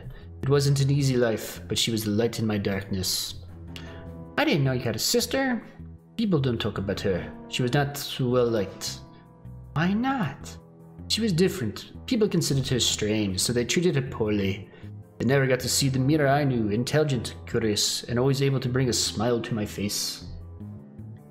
His tone turns bitter. I suppose that's why they didn't try harder. Try harder? Do what? The first time the Dark Wolves came, no one knew what was happening. They came out of nowhere, an entire pack and attacked Lightshire. They finally left. The townspeople were relieved to report no casualties, except for one girl who disappeared. Oh no. Oh no. I had no combat skills. I wouldn't stand a chance against those monsters alone. I begged people to assemble a force to hunt down the Dark Wolves. They told me Mira was probably already dead and they wouldn't risk more lives to find a dead girl. That's harsh. I heard the other things they said, and I thought I wasn't listening. At least it was her. Or thank the gods it wasn't someone else. They're more than ready to give up Mira, while they hid in their homes and prayed the Dark Wolves wouldn't come again. Of course, you know how it turned out. The Dark Wolves have continued to attack Lightshire ever since. I can't believe they didn't try to save your sister. I was furious. I had to do something, so I set all of this up. No offense, but after this many years, I really doubt. I know, Mira is dead, but at least I can get revenge on the Dark Wolves, and whoever sent them, if your theory is correct. It's a church guy, we all knew this was a red herring. I see. He sounds sincere. I can't imagine him make up this entire story about his sister just to fool us. It explains why he seemed genuine when he spoke to me in the church too. I'm sorry we suspected you. It's fine. I understand your line of reasoning, more or less. I didn't want to believe it was you, but when Chisa explained everything, it sounded so logical. It was logical. I have to admit though, I'm a little insulted that I looked like a villain was part of your evidence. I'm sorry. With everything else, it seemed like a clue. Really? Do you always judge people on such flimsy criteria? Didn't anyone ever teach you to get to know someone before you make up your mind about them? He's like half Scottish, half Spanish at this point. It's really bad. Shiori snorts and shakes her head. I look at her in the back of the guildmaster. She must consider him a hypocrite. I'm side with her. You judge Shiori just as quickly. I did not. Come on, do you have any more proof against Shiori than we had against you? Well, You think I'm a traitor because my past is similar to other traitors' past. You have no actual reason to believe I destroyed my hometown or that I'd ever hurt anyone here. Isn't a dead sister a path to a villain too? And here she is, trying to save Lightshire just like you are. The two situations are entirely different. How? Didn't you just say you should get to know someone before judging them? Well, did you make any attempt to know Shiori at all before you decided she was dangerous? The guildmaster lowers his head. He doesn't say anything for a minute, but he slowly nods and looks at Shiori. I apologize. You do? She appears stunned. Maybe no one in Lightshire has ever admitted they were wrong about her before. Yes, you're both right. I have no evidence. You've always professed your innocence, and you've never done anything to make me doubt you. Yet I believe the rumors anyway. It seems I'm no different than the townsfolk after all, fearing what I do not understand. Sorry, I'm coughing a bit now too. The thought appears to trouble him. He falls silent and looks away. It's alright, I forgive you. Now we know we're all on the same side. We're all on the same side. What do we do? I propose an alliance. You mean you want to work with us, even after we blamed you? Well, yeah, you kind of have to. Certainly, you form my best chance of avenging Mira's death and stopping the Dark Wolves. Do you have any leads? No, all my attempts have failed. However, you have an amnesiac adventure with you, which gives me great hope. Is that why you're asking questions about me? A young man with amnesia who appeared out of nowhere? I couldn't believe my luck. Truly, you fit the profile of a hero. Truly, this world obeys strange laws. It's not only that, she pauses and glances at me. She must want to tell the guildmaster from another world. Tori meets my gaze and shakes her head. I'm simple. I'm just going to throw a quick save in here. I don't think this choice matters. I'll let her tell him. There's no harm in the guildmaster knowing the full truth now. I give Chise a nod. Hayato is from another world, too. A what? Shiori sighs and casts a disapproving frown in my direction, but what's the point in keeping secrets now? It's true. I don't know how I got here. And I found a prophecy in the Temple Bazaar that claimed a hero from another world could help us. Truly? Then this is the hour I've waited for. Together, I know we can trace the Dark Wolves back to their source and stop the attacks. That's the church guy. That's why he keeps looking for books. So, what's our next step? We all look at Chise. This was my conclusion and it turned out to be false. I'll need to look everything over again. Don't forget, Dr. Takizawa should complete his analysis in another day. A mad scientist? He is not mad. Well, yes he is. He is not. I admit, I'd sooner investigate that scientist than work with him. Me too. Be quiet. I'll let my hands up and step between them before this can get violent. I have an idea. Oh? Aha, our hero begins to shine. It's not that good of an idea. We suspected the Guildmaster because he had the most to gain from the attacks, but also because the activity seemed suspicious. Why don't we investigate a little bit more and see if we can find anyone else who fits the bill? A fair plan, Wrong Boys. At least until Dr. Takizawa's analysis is complete. I wonder if Dr. Takizawa's done anything suspicious. Don't you dare try to pin this on him! The Guildmaster clears his throat. I agree. Let's take the next couple of days to gather clues, then see what we've come up with. I promise you, as long as you fight the Dark Wolves, I'll be your ally until the end. The Guildmaster is working with us now. That's good news. Nevertheless, as we leave his office, I can't help but feel like we're all the way back at square one. The next day, I don't feel much more optimistic about our situation. After we left the Guildmaster, we spent the rest of the day trying to learn more about the Dark Wolves. We found out very little. Some people remember the initial attack the Guildmaster told us about, but they haven't any insight into what caused it. At least Dr. Takizawa should be finished with his analysis today. Maybe he'll have answers for us. I walk to open the door, but something on the floor catches my eye. It's a piece of paper, like someone's shoved a message into my room overnight. I crouch and pick it up. You seem stressed about what happened yesterday. Our investigation is important, but you need to relax too. Meet me in the forest if you want to have fun. I'll wait until noon. I can't imagine what Chise has in mind. I can't imagine what Chise has in mind for stress relief. I hope it doesn't involve using me for target practice. Still, since I don't have any brilliant ideas for how to investigate the Dark Wolves, maybe I'll take her up on her offer. To my surprise, Aiko isn't eating breakfast when I enter the common area. I sit down by myself to eat and wonder where she is. Maybe she found some sort of lead. While I eat, someone approaches my table. Brad, you're Hayato, correct? I look up for my food. It's the adventurer I met the other day. Right, your name was Brad, wasn't it? That's me. He sits down across from me. Okay, I have a message for you from Aiko. She'd like you to meet her at the town hall as soon as possible. She said it's urgent. Urgent? Any idea what it's about? No, but she looked pretty upset. Well, why would I'll leave now. That sounds important. I better go. Good luck. I was hoping this isn't about writing her will. I hurry out of the inn. I thought it was going to give me an option to, well, which girl do I go because I have to meet Chise before noon, or Aiko now because she's upset, or Shiori, who I just ran into. On my way to the town hall, I passed Shiori. Hi, Hayato. I thought I might need to head to Dr. Takizawa's lab to see if he's finished with his analysis yet. Did you want to come with me? I'll let you know soon. Right now I need to talk to Aiko. Is something wrong? I don't know. She sent me an urgent message asking me to meet her in the town hall. I'll read around in case you need my help. Thanks. Right in town hall, Aiko is pissing from the signboard. Her head lifts and she runs to greet me. Thank you for coming. So what's the emergency? It's terrible. Do you remember the double duo card I got from Brad the other day? The extra one that wasn't in either of the packs? The one you were so proud of? Yes, the foil risen crystal dragon. What happened? Did someone steal it? Not exactly. He holds out a piece of paper. It looks like a quest note from the signboard. Let's see. An urgent quest posted by High Clerk Ninsei, asking adventurers to search for his missing foil risen crystal dragon card. It wasn't a quest reward at all. When he gave the double duo packs to Brad, a card from his own collection must have gotten caught between the two packs. High Clerk Ninsei plays double duo? What? Of course. That's why the big tournament is held in Highwater, where his cathedral is. He's the reigning double duo champion. He didn't seem the type. But don't you see how terrible this is? I have a double duo card that belongs to High Clerk himself. I already played a few games with it. I've been playing games with the High Clerk Ninsei's rare card. Don't panic. I'm sure he'll understand it was an accident. I hope so, but I've got to go to Hightower right away to return it to him.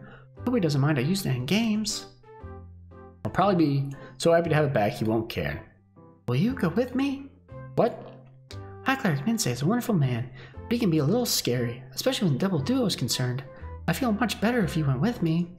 Well, this isn't quite as urgent as I thought it might be, and I doubt Ninsei will give her a hard time about the card. Visiting Dr. Takizawa with Shiori is probably more important, since he might have information relevant to our quest.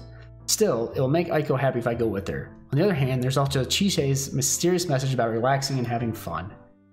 Okay, so the entire game probably has no branching factors at all until right now would be my guess. We're gonna save right here. And then at some point, if we have to come back and try to get the other endings, we'll come back to right here. But like I said, we're going with Shiori to start. It's more important to focus on our quest. Aiko will be fine without me. Excuse me. Sorry, but there's something else I need to take care of. Oh. He'll be fine. Just tell him what happened, and I'm sure he'll realize it was a mistake. Okay. She still seems unhappy, but once we get outside, she straightens her shoulders and lifts her chin. Alright, here I go. Off to high water. Good luck. I watch her leave and Shiori approaches me. Everything alright then? Yeah, just a misunderstanding she needs to work out with High Cleric Ninsei. Huh, I wouldn't have expected her to be the type to get in arguments with the High Cleric. No, they didn't argue. She just accidentally ended up with one of its rare double duo cards. Aiko stole the High Cleric's rare double duo card? No, it was an accident. That's what they all say. Come on. I'm joking. Oh. Are you coming with me to see Dr. Takizawa then? Yeah, hope he has good news for us. He should. He's a brilliant scientist after all. I don't have to do his voice. Uh-huh. Don't give me that look. He is brilliant. It's not his intelligence I worry so much as his sanity. Just you wait. He'll crack our investigation wide open. Let's go. In the distance, Aiko marches towards the forest. Oh, wait, I was gonna say we saw her. I was gonna say we didn't mess up. Wishing you went with her? Huh? You were staring at Aiko. I just hope she'll be okay, that's all. He gives me an appraising look. What? Oh, nothing. That was weird, but she doesn't say another word about it, so neither do I. We enter the lab, it's quiet. There's no sign of the scientist. Dr. Takizawa! Oh, wait. How did I do his voice? Have some patience, whoever you are. I'm on my way. Well, he seems like he's in a good mood. Probably busy with important science experiments. Hopefully related to our plants. While I wait, movement from the corner of the room catches my eye. I turn to look and freeze. Whoa. A guardian? How did it get in here? Who cares how it got in here? As the guardian lumbers closer, I draw my sword. Wait, what if it's one of Dr. Takizawa's test subjects? What do you suggest? We stand here and let it attack us? Of course not, but we don't even know what it wants. They usually aren't aggressive. That's easy for her to say. It must have picked me as its target because it ignores her while drawing ever closer to me. I lift my sword and prepare to swing. Don't attack it! I won't attack it. I don't like feeling defensive, but Shiori sounds so insistent, I force myself to hold my blade still as the guardian edges closer to me. Just a foot away from me, it stops. Welcome. Did it just talk to me? Welcome. Shiori steps toward me so she can face the guardian. Her eyes are wide. Hello? Welcome. This isn't normal, is it? Of course not. I've never heard of a talking guardian before. Can I really consider talking, though, and only seems capable of repeating a single word? Still, it's pretty odd behavior compared to what I've seen of the guardian so far. Welcome. This is really fascinating. I was going to say weird or creepy, but I suppose fascinating is another way you could look at the situation. Shiori appears enraptured by it. Can you say anything else? Do you have a name? Welcome. Welcome. Welcome. I'm Shiori. Welcome. Shiori. Welcome. I feel like I've stumbled into the dream sequence episode of a weird comedy show. Thank you. Welcome. She sighs. You really can't say anything else, can it? The door that leads deeper into the lab opens as Dr. Takizawa steps in. His eyes light up when he sees the three of us together. Aha! I see you've met my latest experiment! I won't say anything except welcome, over and over again. Welcome. No one impressed by genius nowadays? You see among you a guardian that has developed a capacity for human speech. Instead of marveling over it, you criticize it for not knowing enough words. Bah! He snaps his fingers and the guardian turns to him and he points towards the door and the monster lumbers away from us to disappear into the other section of the laboratory. I didn't mean to insult your work, Doctor. I suppose you were born knowing every word in the world. No, of course not. And it is fascinating. Her praise appears to satisfy him. Well, as long as you appreciate for the achievement it is. What are you working on here, anyway? Do research into ascendancy. I'm hoping to engineer a guardian able to understand and communicate with humans. Wait, I thought ascendant magic only worked the other way around. Anything is possible with the power of science. Uh-huh. That's incredible. Speaking of ascendancy, have you finished your analysis of the flowers we gave you? Your lack of patience never ceases to amaze me. Oh man, did I hate doing his voice before. But you said, I need the rest of today to conclude my experiments. I will deliver my results to you tomorrow. Shiori looks disappointed, but she nods. I understand. Thank you for your time. And now we have no leads to follow up on until tomorrow. The scientist's eyes gleam. Oh, nothing to do, eh? Since you're here, how would you like to assist me with a new experiment? Involves minor shocks of electricity. Heck, no thank you, Doctor. You know. Before Shiori can agree to anything, I grab her hand and race out of the laboratory. God, stop it already. You don't have to drag me. Sorry. Let go of my hand. Now that we're a safe distance away, I release Shiori's hand. Not really necessary. I imagine you signing us up as test subjects and panicked. Dr. Takizawa is very careful when he conducts human experimentation. That doesn't make me feel any better about it. Well, if you don't help with the experiments, we'll need to find something else to do with our time. Wish we had another clue. Yeah, but we don't. So there's no sense in moping about it. I'm going fishing. So abrupt, it takes me a minute to realize what she said. By the time I do, she's already walking away. Wait up! Nice romantic fishing date.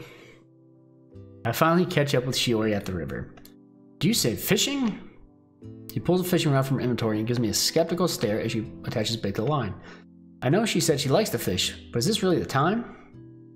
Why are you staring at me like that?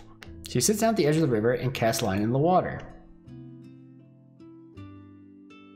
Okay, just a nice quiet time fishing. Shouldn't we look for clues or something? What clues? Everything from the last monster tag has been cleaned up, so now we'll find anything else the Dark Wolves left behind. Dr. Takizawa needs to finish his analysis, and we investigate the only other leads we had. I guess you're right. She reaches behind her back and pulls out another fishing pole. I wonder how many times I'll need to see this happen before inventory stops surprising me. Then she holds it out. Here. You want me to fish with you? Why not? Of course I'll fish with Shiori. Fish with Shiori. Alright, I'll give it a try. I'll take the fishing rod and prepare it according to her instructions. Then I sit down alongside her and cast a line to the river. Now, all you have to do is relax until something tugs on the line. Then I reel it in? Yes, make sure you time your movements with the movement of the fish in the water. Singing helps. Singing? Yes, it's sort of a rhythm game. A rhythm game? Singing? I don't. Real fishing isn't like this, is it? Real fishing? Oh, you mean fishing in your world is different? I'm pretty sure it is. Weird. So if I ask you what your favorite fishing song is, you won't be able to answer? Right. Let's start it off with a basic cadence then. The cadence? Even as I ask, the fishing pole in my hand bends forward as something pulls on the line. I think I've got one. Here we go.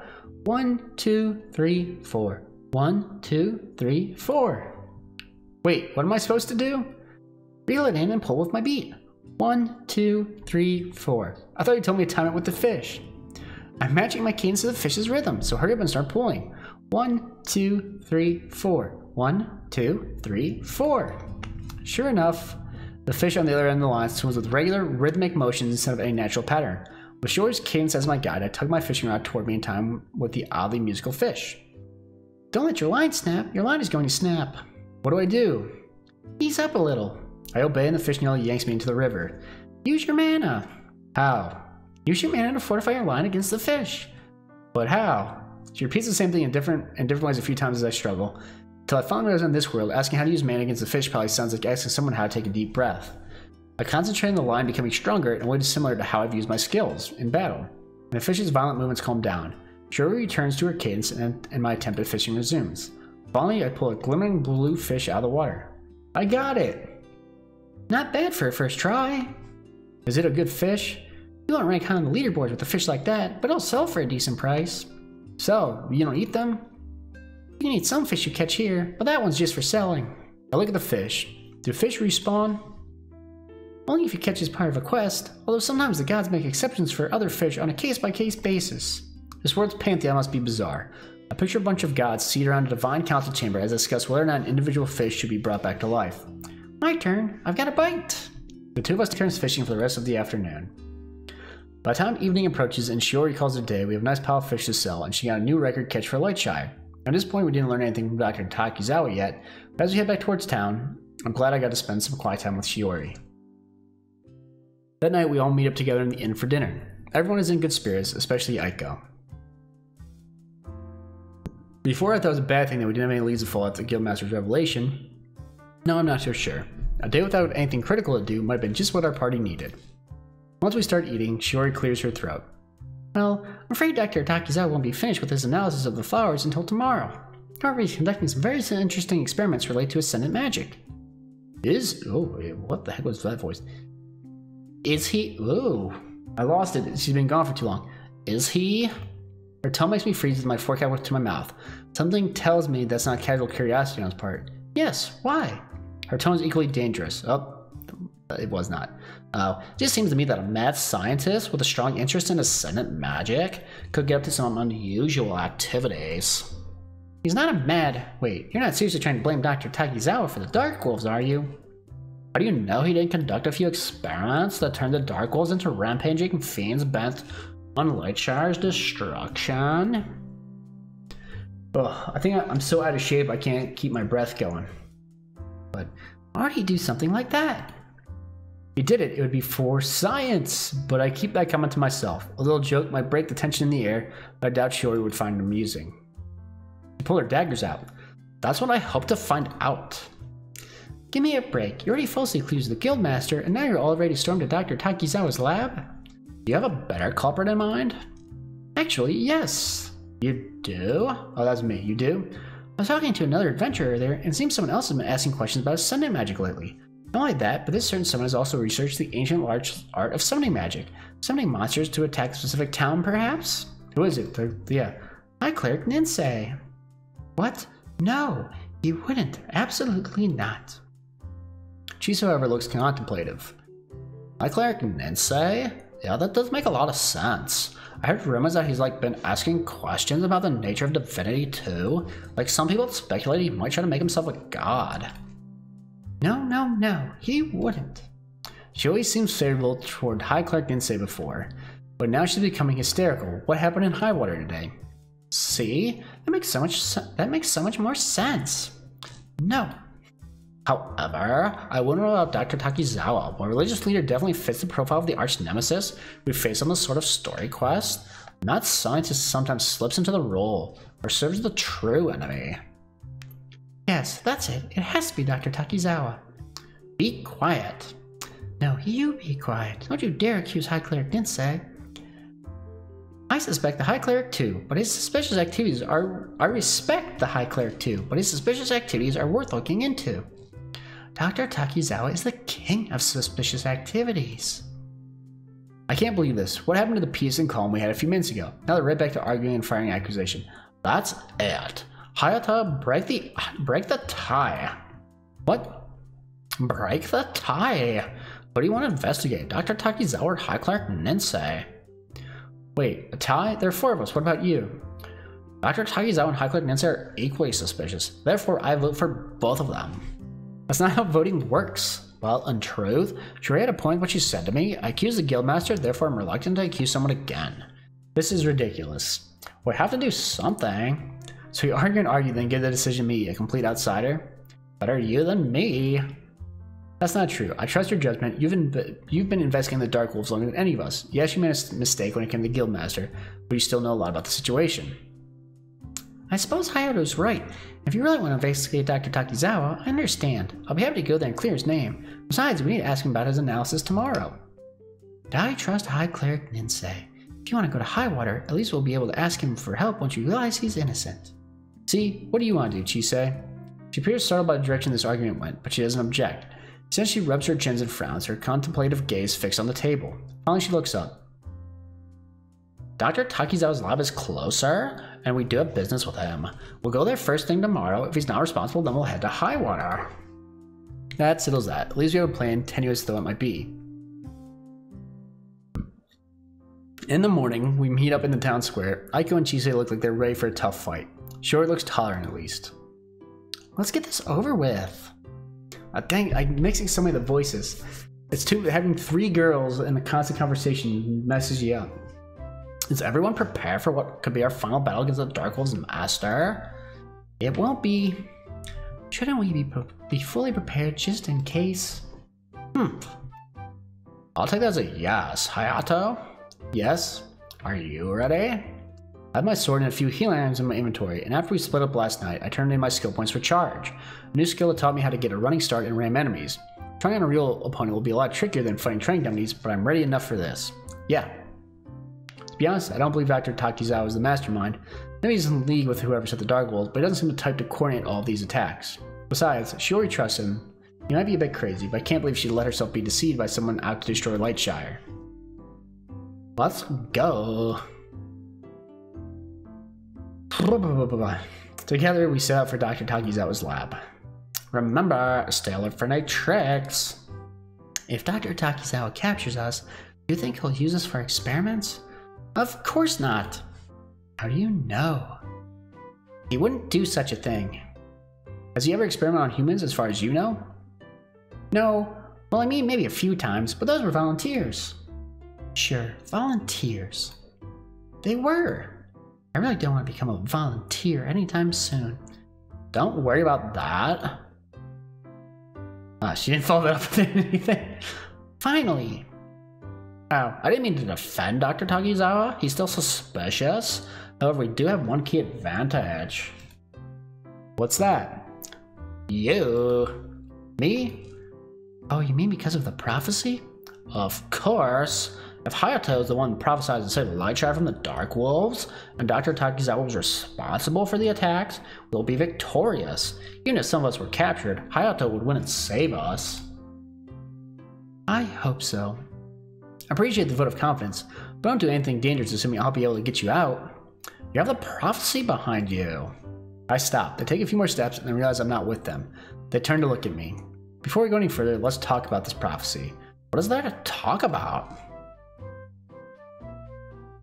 I want to say why me. Because the prophecy says so. Why? You come from another world. That's not my point. Why me specifically? My world is full of people who could have ended up here. And if 2 worlds exist, maybe there are more. But somehow, I'm the one who ended up here. Perhaps there's something special about you that makes you well suited for the role. I doubt that. I think you're special, Hayato. Blushing. This isn't about self-esteem. I'm just an adventurer trying to save Lightshire. All of you could say the same thing. Heck, Chise has more claim to the title of hero than I do, since she's been working on this for so long. Thank you, but the prophecy named you. But why? Does it matter? You'll save Lightshire from the Dark Wolves, and that's all we need to know. You're overthinking it. Many things do remain unclear. You think so too? Let's walk as we discuss this. Resume our journey towards Dr. Takizawa's laboratory. The biggest question is that we don't know how Hayato got here. Did the gods simply summon him? That's a pretty weird thought. Can our gods affect other worlds, or do they have their own gods? Their own gods? Huh? You mean our gods might have made a bargain with the gods of Hayato's world so they could borrow him? You make it sound like I'm an item to be traded. Regardless of how you got here, the second question concerns your memory. Why did the journey leave you with amnesia? Is it simply a side effect?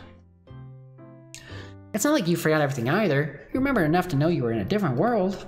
Yeah, I could tell you a lot about my world, but not as much as my own life. The few things I have remembered, I'd rather not share.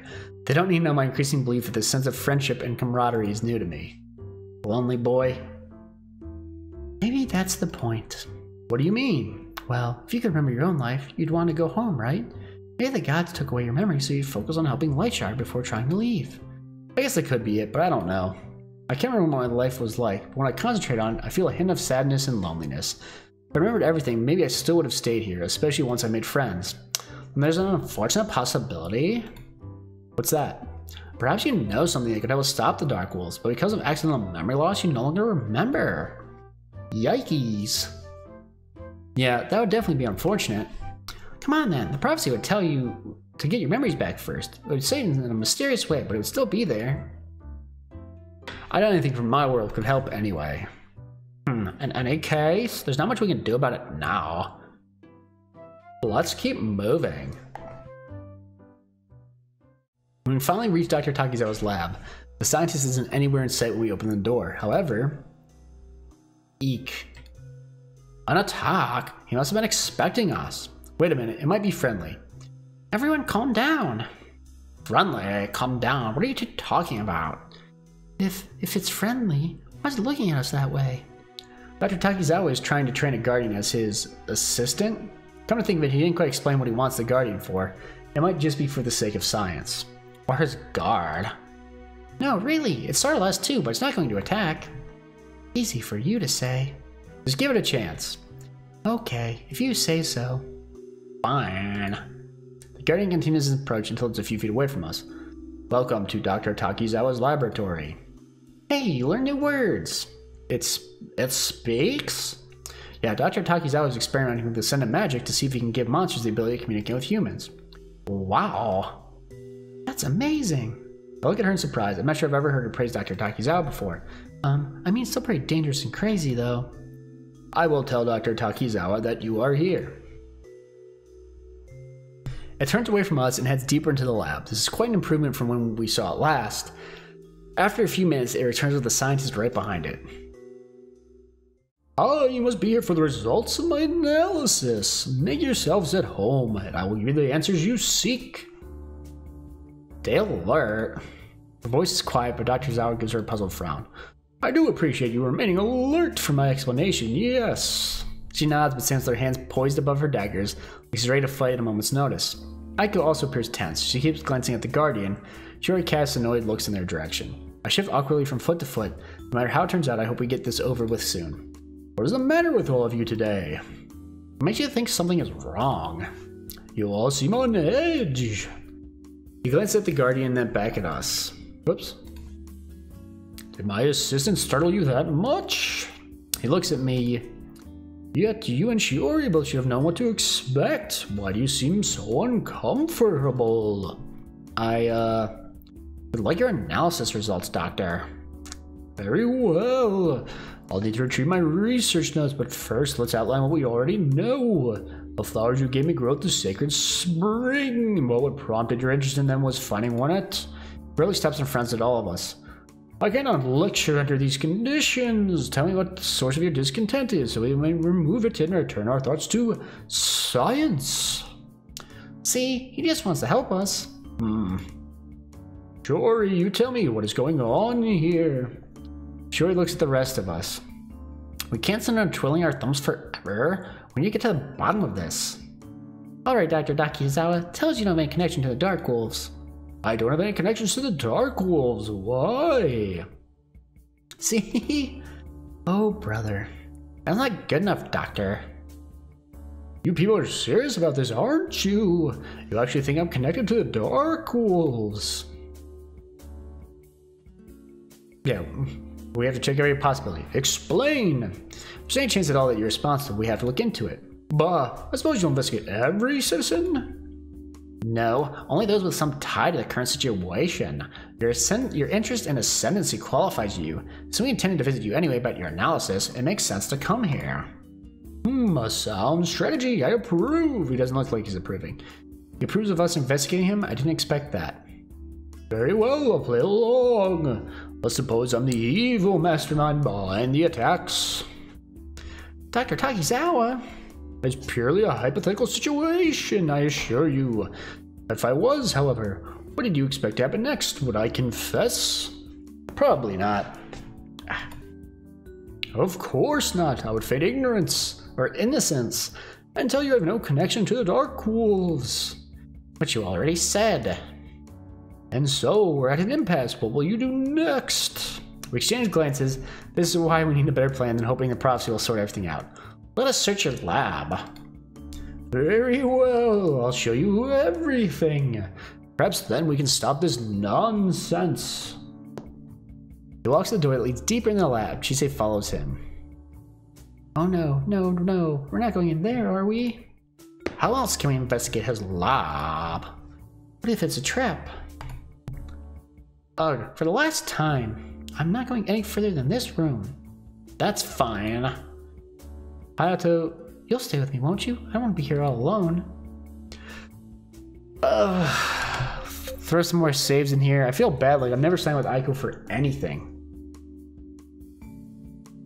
I joined Shiori and oh wow, we just like kind of just left her here. I joined Shiori and Chisei at the door, and we follow Dr. Takizawa inside. It leads to a hallway, which turns after a few feet. Before I go around the corner, I glance back at Aiko.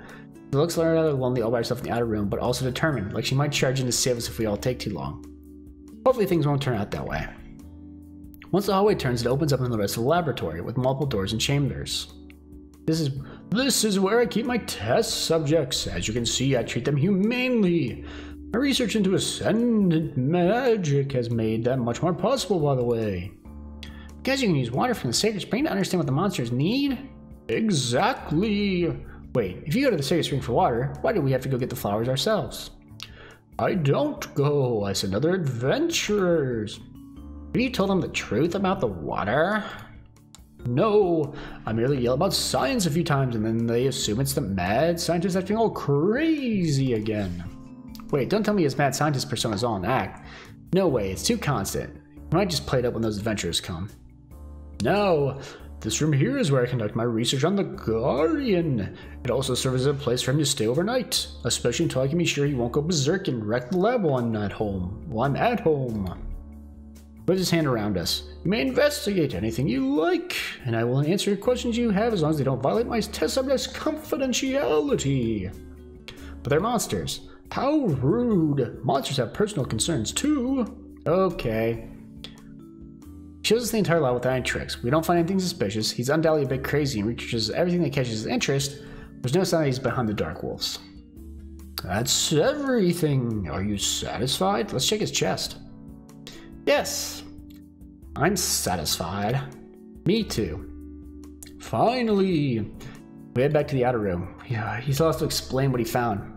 You're back. I was getting worried. Don't worry, we're fine. So that means I find it highly improbable that Dr. Takizawa is behind the attacks. I've been saying that the entire time. Really? He didn't brainwash you to make you say that, did he? Dr. Takizawa throws his hands in the air. I've trained to resist brainwashing techniques and mind control. Do not worry. I saw that nothing could link Dr. Takizawa to the attacks. There aren't any traces of Dark Wolves in the lab. It seems like enough to convince even Aiko. Alright, sorry Dr. Takizawa. I accept your apology if it means we can put this absurd accusation behind us. Return our thoughts to matters of science. That sounds good to me. What did you learn about the flowers? You deduced a link between the flowers and the Dark Wolves, which led you to suspect a connection between the Dark Wolves and the Sacred Spring. This proved false. However, there's a reason behind these flowers are most commonly found there. What is it? Let me get my research notes. He leaves us alone in the lab's outer room once again. I don't want to say I told you so, but he's still a mad scientist. What? Just because he isn't involved with the Dark Wolves doesn't mean he can't be up to something sinister. Dr. Takizawa's experiments are benevolent tests conducted for the good of humanity, and I'll prove it. She looks around the lab and walks with chest against the wall. She crouches beside it, opens it, and pulls out a small vial filled with clear liquid. Well, what are you going to do with that? I'm going to drink it. What? Are you certain this... Oh, what the heck was that? Are you certain this is a wise course of action? Relax. The chest where Dr. Takizawa stores experimental potions intended for human consumption. I helped him with this batch. If I remember correctly, this one will either temporarily heighten my senses or grant me 3 seconds of invulnerability. I don't see he has humanity's best interests at heart. Everything about drinking an unlabeled experimental potion sounds bad. There's nothing Aiko, Chisei, and I can do as Shiori unseals the beaker and drinks the liquid in a single gulp. She stops and blinks at us, then slowly puts down the beaker and blinks at us some more. Are you alright?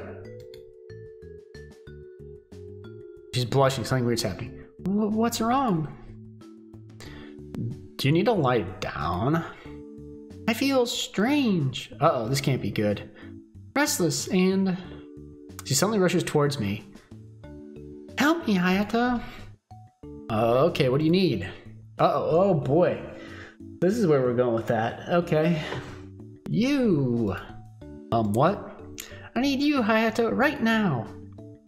Okay, this is happening.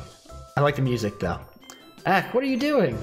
In case I had any doubts about her intentions, she begins tugging at my clothes. I step back and try to get away. Now wait a minute, Shiori. What's wrong? You said you would help. Yes, but I didn't know what you meant. Isn't every guy supposed to dream about a beautiful woman demanding his attention? That's not... Are you saying I'm not beautiful? What? No, I didn't... Then cooperate with me. But Shiori... should we leave to give you two some privacy? Yes! No!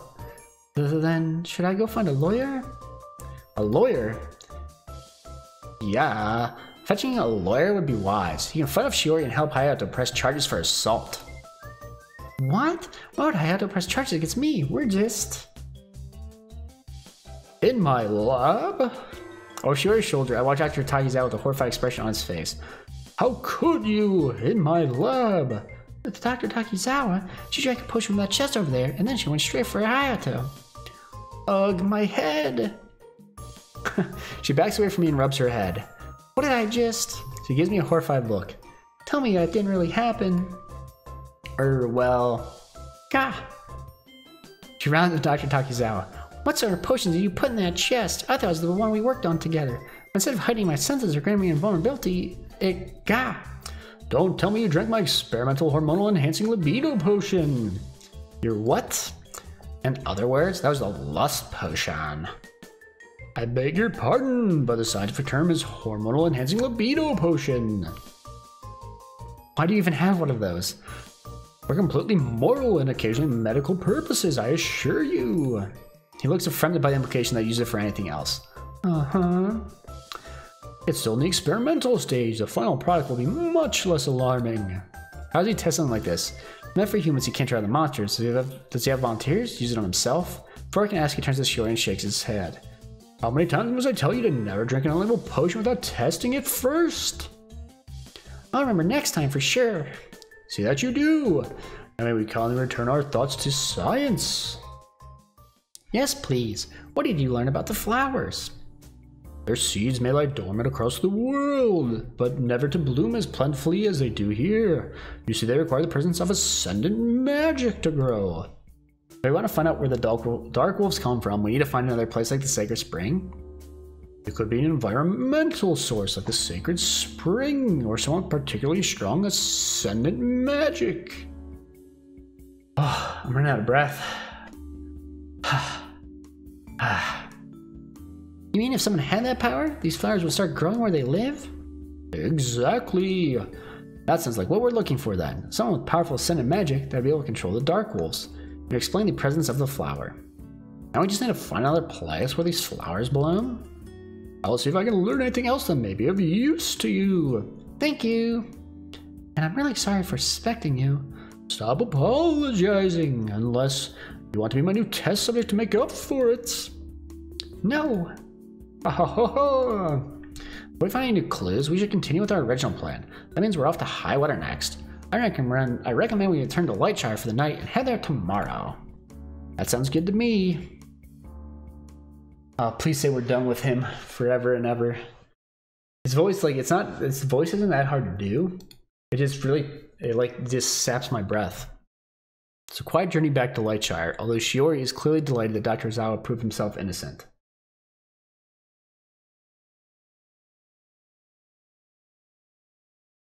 There we go. Sorry. I was double checking something. By the time we get back, I'm more tired than I expected. I say goodnight to the others and head to the inn to get some sleep. Is High Cleric Ninsei the culprit, or is it someone else? We'll know soon enough, and we need to have a better plan. We can't rush in there hoping for the prophecy to take care of things. The prophecy. It nags at my thoughts as I lie down and try to fall asleep. Why me? If Lightshire needs a hero from another world, why am I the one? I don't have any more answers than I did on our way to lab, and I finally drift away. You seem unhappy. Are you lonely? Hey, that's the start of the game. I want to be your friend. Won't you be my friend? What an odd dream. Even as I try to focus on the odd conversation from my dream last night, it fades. Was it just a dream, or was I remembering something? Lonely? I do have a sense that I was lonely before I came to Lightshire. If that conversation really occurred, though, what could it mean?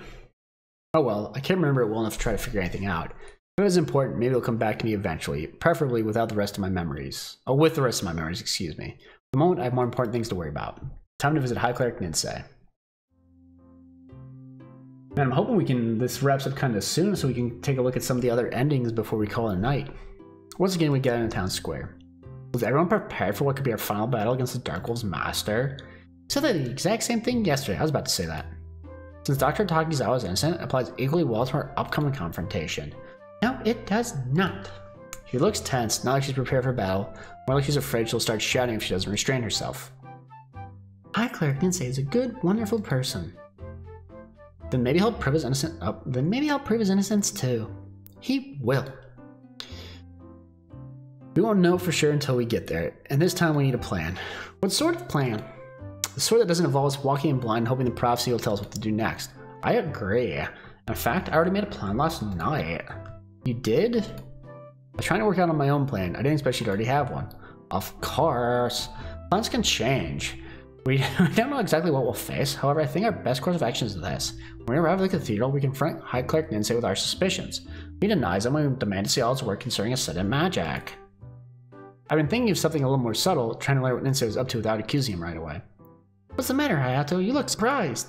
It's nothing, I just had a different plan in mind. What is it?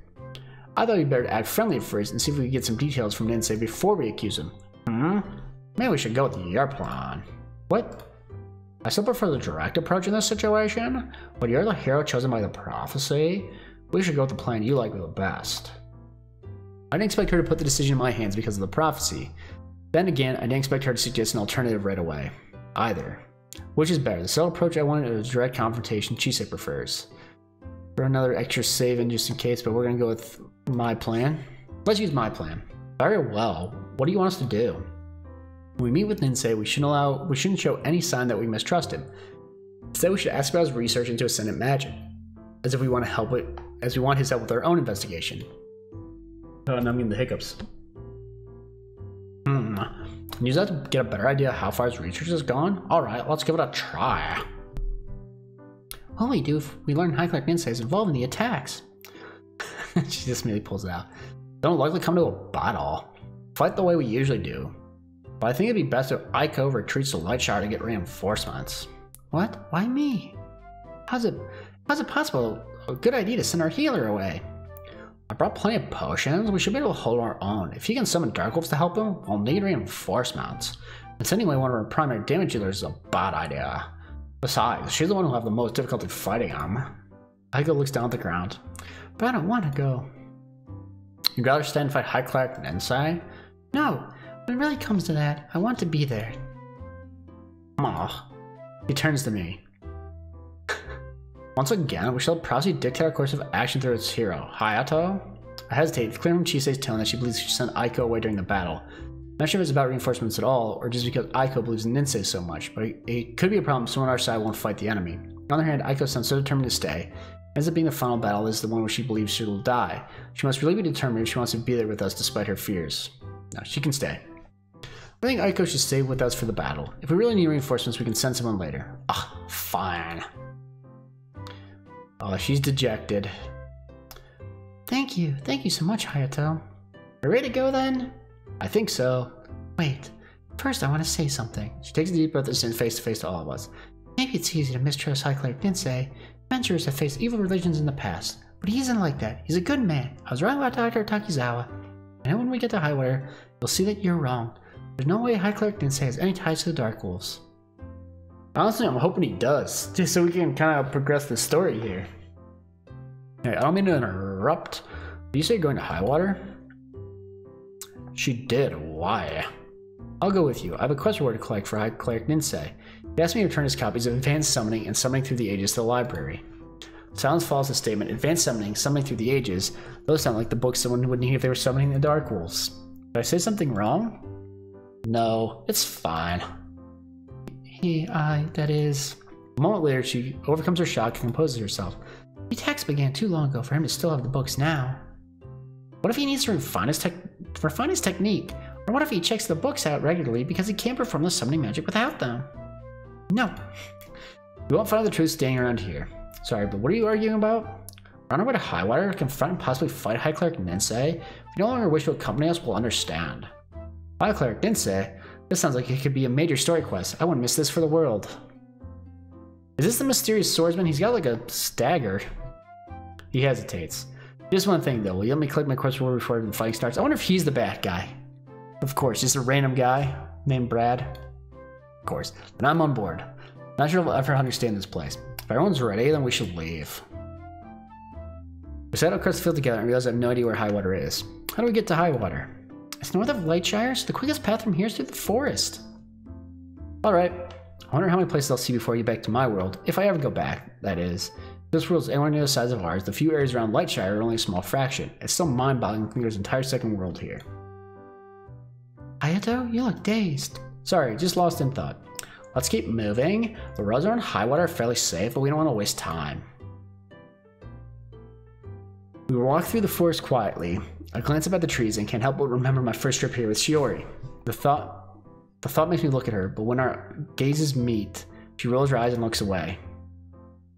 Once we've traveled a fair distance, Aiko steps to my side. I need to discuss something with you. It's very important. What is it? Given our situation, she's probably worried about either our upcoming confrontation with Ninsei or her own death. But if you have any feelings for me, please forget them. Okay, that's definitely not what I expected at all. What? You don't want me to die, do you? Of course not. Well, I've been thinking things over. You don't have a point when you claim I can survive this after all. But not if I'm part of a love triangle. What? You're the hero, and when the hero ends up in a love triangle, one of the love interests is likely to die to remove the problem. Since I already meet some criteria to die, it'll probably be me. Wait a minute. Because who do you think is the third member of this love triangle? Oh, better not be me. I don't know what you think Strictly speaking, this sort of situation Aiko describes to be relevant even if no one had feelings for Hayato, as long as he had feelings for at least two of them. I look at Brad to see if the only other guy here shares my awkwardness at this discussion of my potential romantic interest, but he's nodding as if the conversation is completely normal. I hope death by love triangle isn't common here. So please, Hayato, for my sake, if I'm part of a love triangle with you, forget your feelings for me. I wish I could pretend the topic never came up, but she watches me expectantly. She must watch and answer. Oh, come on. Do you think it's that easy? It's not like he can just flip a switch and turn off his feelings. If he even has feelings for you, it's pretty arrogant to assume. What? No, I didn't mean it in an arrogant way. And what if it's a love quadrangle? What? Quadrangle, you know, with 4 people involved? He's right. He's right. And the participants of a love quadrangle often end up paired off without anyone dying. Paired off? But are you saying you're one of the 4? Are you in love with one of us? Wait, what? How did I end up? Enough. This conversation is ridiculous. Let's stop talking about who loves who and get back to saving Lightshire, alright? To my relief, that ends it. I meet Shiori's gaze and give her a grateful nod. She just rolls her eyes again. We continue on the rest of the way in silence. Highwater is a big city, much larger and more crowded than Lightshire. We also pass groups of adventurers on our way, with what appear to be organized patrols to keep monsters away from the main road. Knowing that adventurers in a town like this follow the goblins created in a tiny place like Lightshire gives me new respect for the guildmaster. Must have been one determined guy to make everyone listen to him. Something wrong? Huh? You look disturbed. I'm just wondering how things would be if I lived in a city like this instead of Lightshire. It's so big, even if people heard about my reputation, they might not recognize me. Maybe I'd be able to make friends. You have us. She tilts her head as if she isn't quite sure what I said at first, then she laughs. Of course, I have friends now. She glances at the others, then back at me. One at least. You have a whole party. I know, but it took so many years. If I lived here, maybe I wouldn't have had to wait that long. Maybe you wouldn't have had met us at all. That's a good point. I'm glad things worked out this way. When Aiko hesitantly speaks up, we look at her, and then she steps back and shakes her head. Never mind. We don't have time for this. To debate the merits of city life after we dealt with the High Cleric Ninsei? I'm not sure that's the sort of thing she should say out loud in the middle of Highwater, but if anyone heard, they don't care. None of the passerbys pay us any attention. High Cleric Ninsei will prove his innocence. So you believe. I know it. Follow me. The cathedral is this way. Well, at this point, if it's none of these, if it's not High Cleric Ninsei, it would have to be Brad. He's the only character left. Besides, I guess there's, well, whatever happened to that other ninja, who we were apparently following at one point, we thought she was following us. What happened with that? If Highwater looked massive compared to Lightshire, it's nothing compared to how the cathedral dwarfs the tiny church. It's an impressive sight and a bit intimidating. We're not going up against some eccentric scientist who lives on the edge of town this time. We're going after a very powerful man. Remember, let me turn in my quest first. Very well. He nods and raises his voice. Your Holiness, are you here? I'll be there in a moment. We wait. For a few minutes, a door near the altar opens and the High Cleric steps out. He bows to the altar and then walks to the aisle to greet us. What has brought such an illustrious gathering to my humble hall? I can't tell if he's mocking us or trying to be friendly. Return your books to the library, Your Holiness. Ah, now you like your quest reward. Thank you for your assistance, child. Take this and use it well. He hands Brad a pouch that jingles with coins. Thank you. Bye, Brad. Brad steps back, but instead of leaving, he sits down on one of the cathedral pews and watches us. I guess he wants to see how things turned out. He didn't say he wouldn't miss this for the world, after all. High Cleric Dainsay looks at the rest of us. I assume he did not need so large an escort to keep him safe on the road to Highwater. I have not put forth any other recent quests. Trails off, and a shadow of suspicion clouds his face. This isn't good. Could he know why we're here? We exchange glances. If Dainsay really is up to something sinister, it might be dangerous to try to get information out of him now. Anything asks about Ascendant magic or summoning might confirm his suspicions that we're on his trail. Dainsay abruptly begins to laugh. Your Holiness, what are you doing? What? So you've learned my secret, have you? I should have known it was only a matter of time. Wait, is this it? He's not going to pretend to be innocent? The hour has come. Behold the dawn of a new age, foolish adventurers. Shinsei grabs her daggers. I draw my sword. Shiori lifts her hands, about to prepare a spell from the pew. Brad gets to his feet as if he might join the battle. But Aiko just continues to stare at Dainsay with a crestfallen expression. Your Holiness, you can't be serious. You're right, I'm not. The dramatic air he adopted a moment ago fades and he shrugs. Just don't scare me like that. I apologize. Shinsei, Shiori, and Brad look as bewildered as I feel. What was that all about? High Cleric Dainsay, we came here because we believe that I'm up to something evil, correct? Well, yeah. Do you know how often I have to deal with this? Every few weeks a group of adventurers show up armed to the teeth and swears they've uncovered my evil deeds. It's gotten to be most tiring. If armed warriors show up on a regular basis to kill me, I don't think tiring is the way I describe it. I know some of my predecessors try to make themselves gods, and there was this nasty business with the Inquisition, and a few high clerics try to wipe out the rest of the world's religions, but really, I don't understand why people hold it against me. With all due respect, Your Holiness, you just shouted that we were about to witness the dawn of a new age. You have to admit that's a bit suspicious. I've always wanted to say something dramatic like that. It's so monotonous to explain that I'm not an evil man. You pretend to be the bad guy because he was bored? Explain it anyway. She does not seem amused at all by the High Cleric's antics. Very well then, child. I shall explain myself. First, however, I need to know what I'm being accused of this time. Do you think I was after godhood, world domination, or perhaps I'm an embezzler? Actually, we thought you might be the person saying the Dark Wolves to attack Lightshire. What? They thought that. I didn't. So we had to be sure. Exactly. It's too serious a situation to ignore any possibilities. We even investigated poor Dr. Takizawa the other day. This is a new one. No one's ever accused me of attacking Lightshire. Why would I ever want to hurt that pretty little town? You don't know your motives, but you've been researching Ascendant magic and summoning spells. That's right, Brad. It's Brad, then. Summoning magic? Ah yes, because the Dark Wolves appear in a flash of light, correct? It makes sense that such magic is at work. And I assume you came to the conclusion that a human is behind these attacks, someone able to communicate with and command the Dark Wolves, and you connected them to Ascendancy. Right. That is the same conclusion I came to. Are you saying that your research is because you want to track down the source of the attacks, just like we do? She sounds skeptical. I am. It sounds sincere. It's possible we're all trying to do the same thing. To someone on the outside, maybe our investigation looks just as suspicious as Dr. Takizawa and High Cleric Ninsei's research did to us. I sheathe my sword after a moment. Shinsei puts her daggers away. See? You all got worked up for nothing. What about the summoning magic? Clearly he was studying it because of the Dark Wolves. Yeah, right. Didn't you hear him a minute ago? You had to think about it before you realized why we linked the Dark Wolves to summoning magic. And that one book Brad said he returned to the library. Advanced summoning? That's the sort of thing you read to learn how to do it, not study the concept.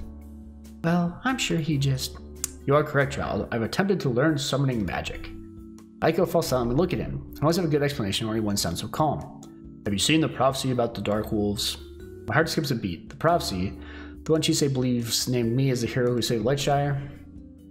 Found a prophecy in the Temple of Bazal, if that's what you mean. That's correct. Folds his hand and quotes the prophecy from memory. Only one can stop the Ascendant Heart, a traveler to our land sent by the gods from another world. Oh, excuse me. Chise gaps and takes a step back. If you aren't trying to summon the Dark Wolves, I see by the look in your eyes that you've guessed the truth. Correct, I attempted to summon the prophesized hero to our world. No way! I couldn't help the outburst. I wondered how I came to this world, but I never imagined High Cleric didn't say summoned me here. Indeed. However, my efforts were for naught. Although I felt the presence of another world, my summoning circle remained empty. No hero appeared. I'm a priest, not a mage. My skill must have not been enough. But your holiness, if the prophecy said the gods would send someone, why did you try to summon a hero yourself? The gods frequently work through us, child. It would be irresponsible of me to wait patiently for the gods to act, because they might have intended to act through me. Alas, it was for nothing. Not necessarily. Whatever do you mean? She meets my gaze, and I nod with a shrug. It won't do any harm for Ninsei to know the truth about me, especially if he's the one who brought me here. Hayato is from another world? Hayato? Me. You? He stares at me. For a moment, he opens his mouth without saying anything. Is it really that hard to believe? Then again, we didn't get off on the right foot when we first met. Well, that cannot be. I know Hayato doesn't look like a great hero, your holiness. Hey. It isn't that. After all, many heroes come from humble origins. However, follow me and I'll show you. He leads to the front of the cathedral behind the altar. This is a summoning circle. Oh my. Please do not so distraught, child. I use this magic with the god's blessing. I know a little about summoning circles. The person or creature you summon is supposed to appear in it, right? Correct, yet mine remain empty. If I summon anyone to our world, whether Hayato or someone else, they should have appeared here. Instead, I woke up in Lightshire. Several miles from where you conducted the spell. You're right, that doesn't add up. And yet, could it really be a coincidence? When did you appear in this world, child? One day before I met you. When did you attempt to spell, your holiness? One day before I asked the two of you to visit the ancient library of Kyr. In other words, the same day Hayato appeared in Lightshire. But if Hayato didn't appear in the summoning circle like he was supposed to, what does that mean? Mason interfered. What do you mean? Maybe he summoned me into this world, but something went wrong with the spell before I could make it all the way to Highwater. The magic dropped you in Lightshire? Well, there was other summoning magic going on at the same time. Maybe it corrupted it. There you go. Is that possible? It might be, but it doesn't sound like the result of a normal accident. Excuse me. It would take powerful magic to interfere with a spell like that. You truly believe you're the one who will stop the Ascendant Heart named by the prophecy? Well, I want to stop the Dark Wolves at least. You have my blessing. May the gods watch over you and protect you in your quest. May they guide you to the truth and bring peace to our world. Thank you. However, I should ask, is my explanation satisfactory or do you still suspect me? I'm satisfied. I am too? Me too. I just came along to see what would happen. I don't think His Holiness is responsible either, but that leaves us without any other leads to follow. The only person left in this thing is the mysterious swordsman, who we haven't met yet. There's the ninja lady, and there's Brad. That's it. But she's right. Our clues point us towards Dr. Takizawa and High Cleric Ninsei. If neither of them is guilty, we're out of ideas again. The way this is going, we might have to take a full another day to get through this. We might have to stream this tomorrow. What is it? It could be a coincidence. I hesitate to cast suspicion on anyone without any proof. I've heard strange stories lately of a mysterious swordsman who roams our land. That's right, I heard of a rumor like that too. His origins are unknown. His swordsmanship is unmatched, and they say he speaks with monsters as if they were human. Ascendant magic? So it would seem. Mysterious swordsman? Somehow it always comes to that. I guess we should try to find him. May the gods watch over all of you. Back out on the streets of Highwater, we stopped to consider the situation and figure out our next move. Well, I'm headed back to Lightshire. This was fun. We should do it again sometime. I hope it means adventuring together, not accusing prominent religious leaders of summoning monsters. Bye. We also bid farewell to Brad, and he heads out of Highwater. Once we're alone, Chise faces us. We need to find the swordsman. But how? There are rumors about him. We might be able to track him that way. People must talk when he's in town. Alright, well, let's split up and... What's this dude doing here? Eek! What in the world? I reach for my sword. Calm down. If he's not in the Temple of Zal, he's off duty. Off duty? An off-duty ghost? Are you sure? What voice I did for this? Oh, please calm down. You're the 10th person who screamed, and I've only been in high water for 10 minutes. If this keeps up, shopping in high water will stop being fun too. No fun at the Coliseum today. A couple of real weirdos stirring up trouble. He's calling someone else weird? What sort of trouble? One of them keeps acting like he can understand the monsters. He watches the fights and mutters under his breath what the monsters are feeling. Downright creepy. And if it's enough to give a ghost the creeps, you know it's bad. He can understand the monsters? I look at her. Are you thinking what I'm thinking? This mysterious man, is he a swordsman? Yes, he carries a sword. How did you know? Now he's just talking out. I'll explain another time. For now we have to leave. We're due to the Coliseum to see just who these troublemakers are. Well, we're figuring something out maybe. We leave Highwater as fast as possible to reach the Coliseum while the swordsman is still there. A mysterious swordsman with Ascendant magic causing trouble at a Coliseum. Causing trouble at a Coliseum doesn't seem too sinister, but he meets the criteria for Dark Wolf's master. I don't like rushing without working on a new plan, but we can't waste time. This way. This is one place I'd hope I'd never have to go again. Great. Well, why are we here? Do we seriously need to go through this fort? Oh, dang it, wrong voice. Do we seriously need to go through this forest to reach the Coliseum? Fortunately, Chisei doesn't seem to be leading us anywhere near the Temple Bazaar. Since we're moving pretty fast, we shouldn't be here too long, unless the Coliseum is actually in the forest. What kind of Coliseum is it? People battle monster battles, I think. I've never been there. Enough chatting, more moving. We press on through the forest at an even faster pace. When we reach the Coliseum, it's immediately apparent something's going on. The crowd isn't watching the arena, and so they're clustered together in this side of the room where people are shouting. It's not cheating if we didn't bet any money. Hey, it's what's her name? And the mysterious swordsman with long hair. Okay. We approach the group, and I strain to see over the crowd. It appears as though the Coliseum security is giving two people a hard time. Even if you didn't bet on the fights, you clearly have information that you shouldn't. You know things only a monster's trainer should know. We didn't know how that information was leaked to you. I am trying to explain. There is no leak. I know these things because I can understand the monsters.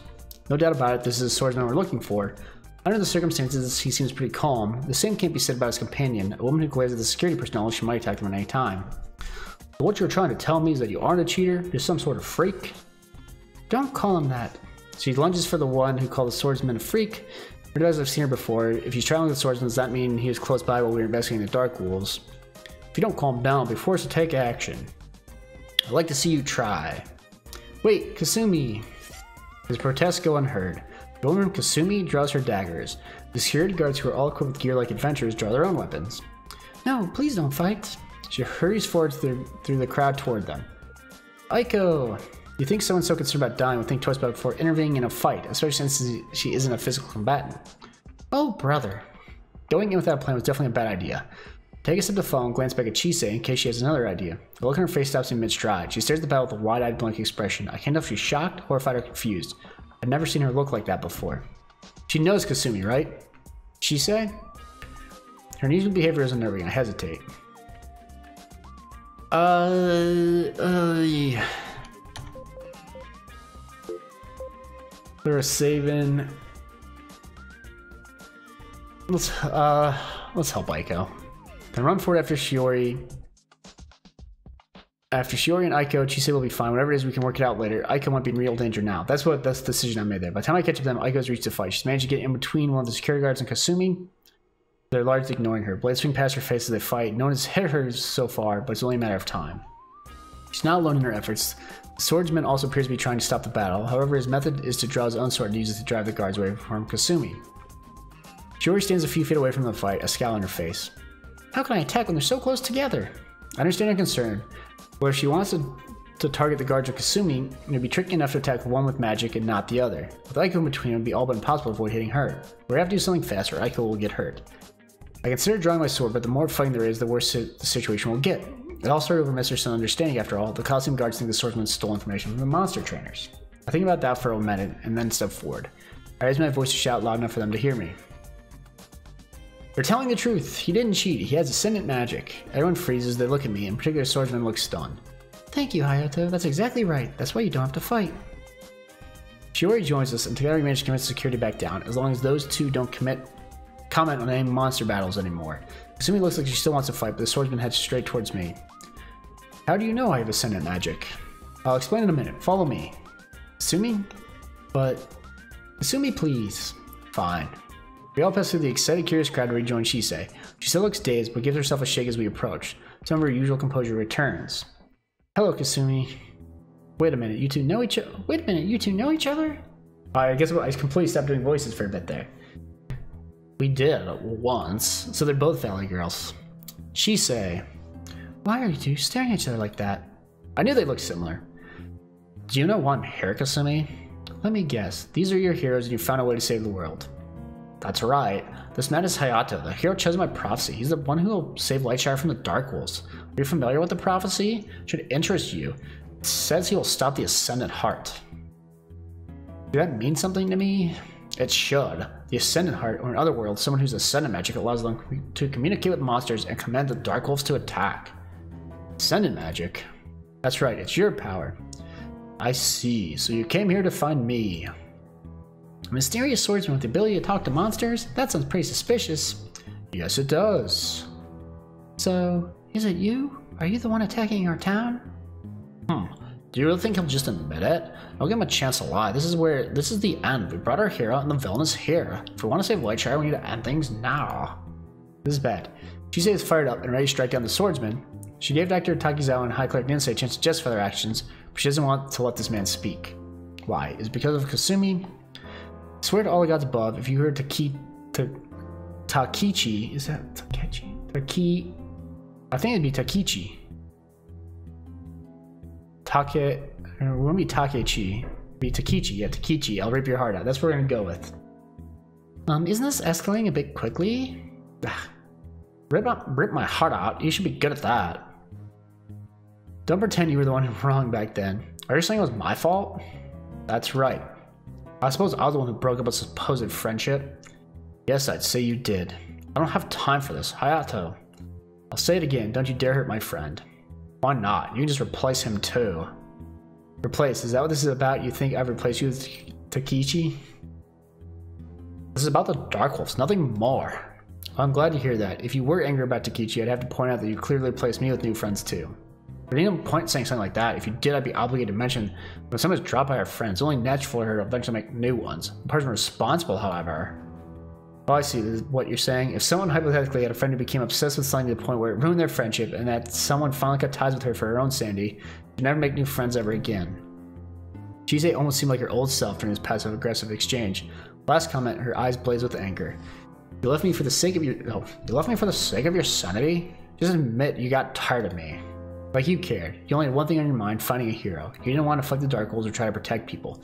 All that mattered to you then was searching for a chosen one. You abandoned our friendship long before I did. You didn't care at all. That's not true. I cried for days after. Shisei draws back as she finally remembers they're arguing in public. Not only are we an audience for this, but so are several other patrons of the Coliseum who drew near enough to listen. He turns away from Kasumi. Never mind. Are you okay? Yeah. Of course she is. It's all an act. She doesn't really care. Ooh, it's being kind of mean. Although they stopped arguing, the tension between them was palpable. From what they said sounds like they were friends until Shisei decided to find a hero to stop the Dark Wolves. Kasumi eventually stopped spending time with her, but they disagree on who was to blame. It doesn't look like they intend to resolve that disagreement anytime soon. Shisei does care, and how would you know? Well, we've been in the same party for a while now. So you think you understand her? Ha! I thought I understood her once, don't make the mistake I did. But I think she really... It's alright, Hayato. You don't need to defend me. Let her believe what she wants. Doesn't matter. The strain in her voice makes it evident it does matter, but I let it go. I'm sure there'll be other times to convince Kasumi.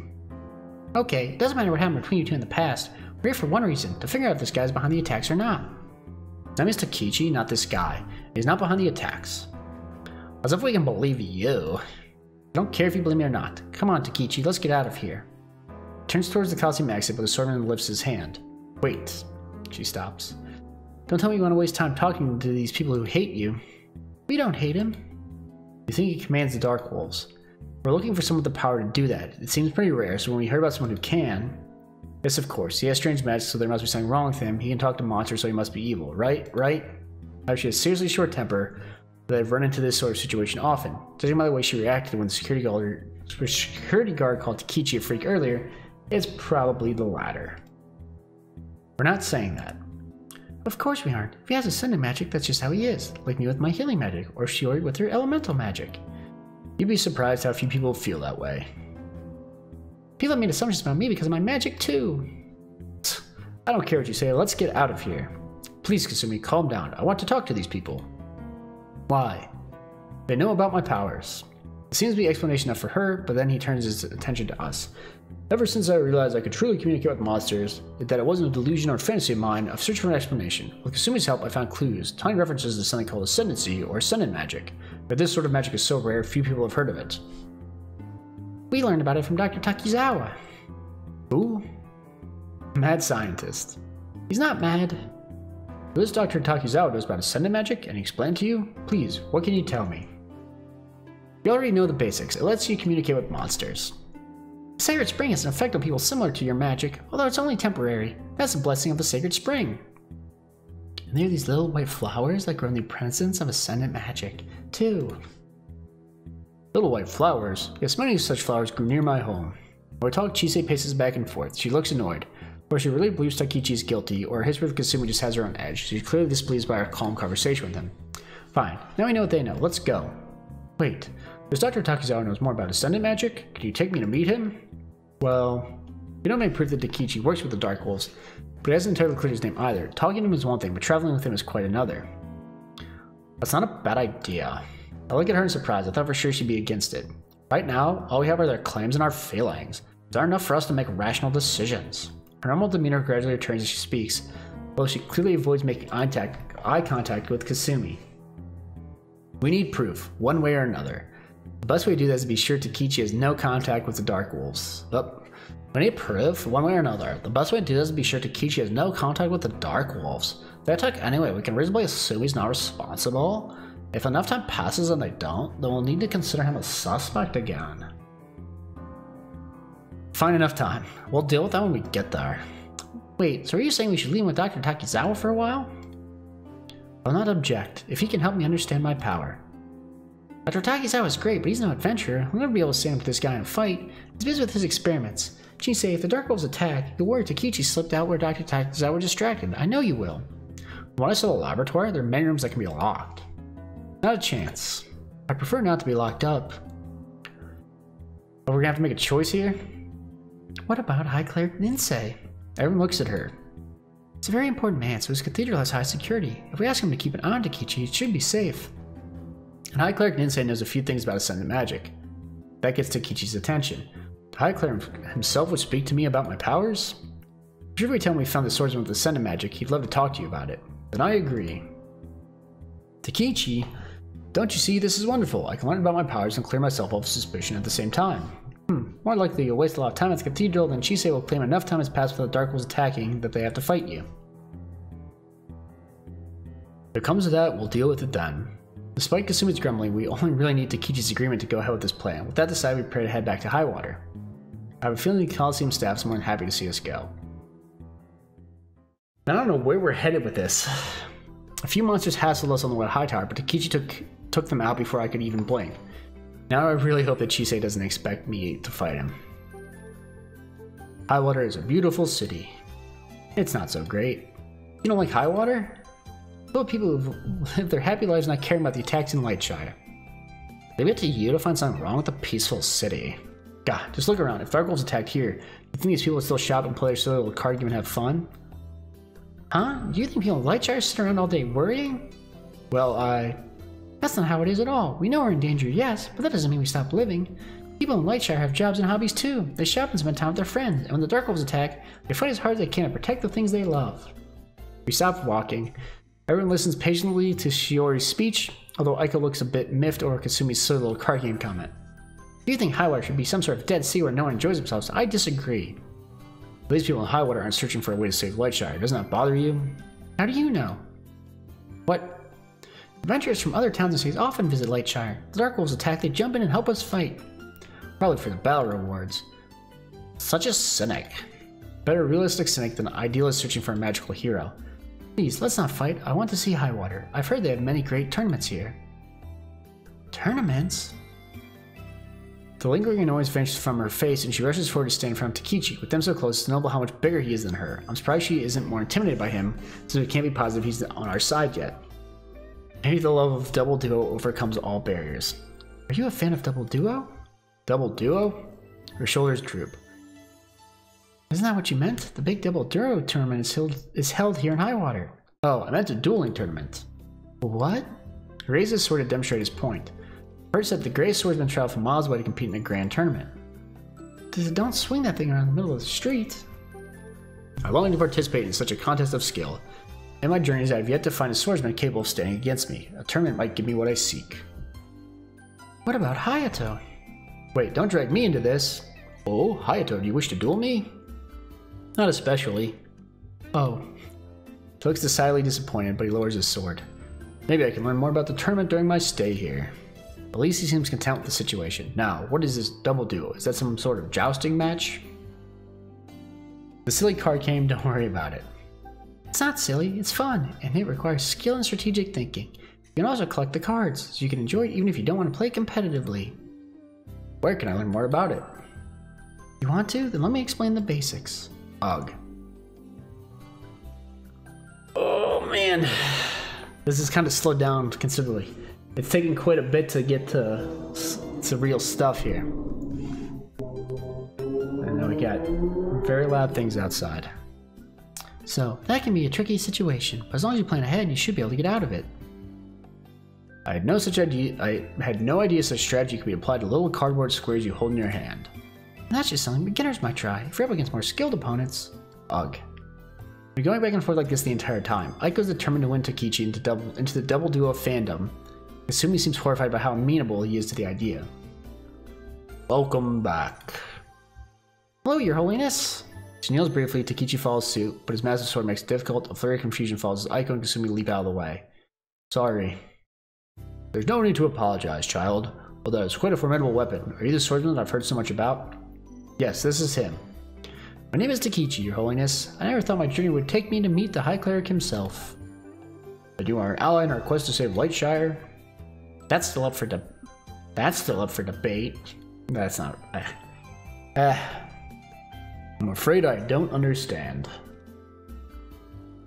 Your Holiness, we are hoping you can watch over Takechi for a while. Watch over him? At least until another attack. Oh, I understand now. Looks Takechi. How do you feel about this, child?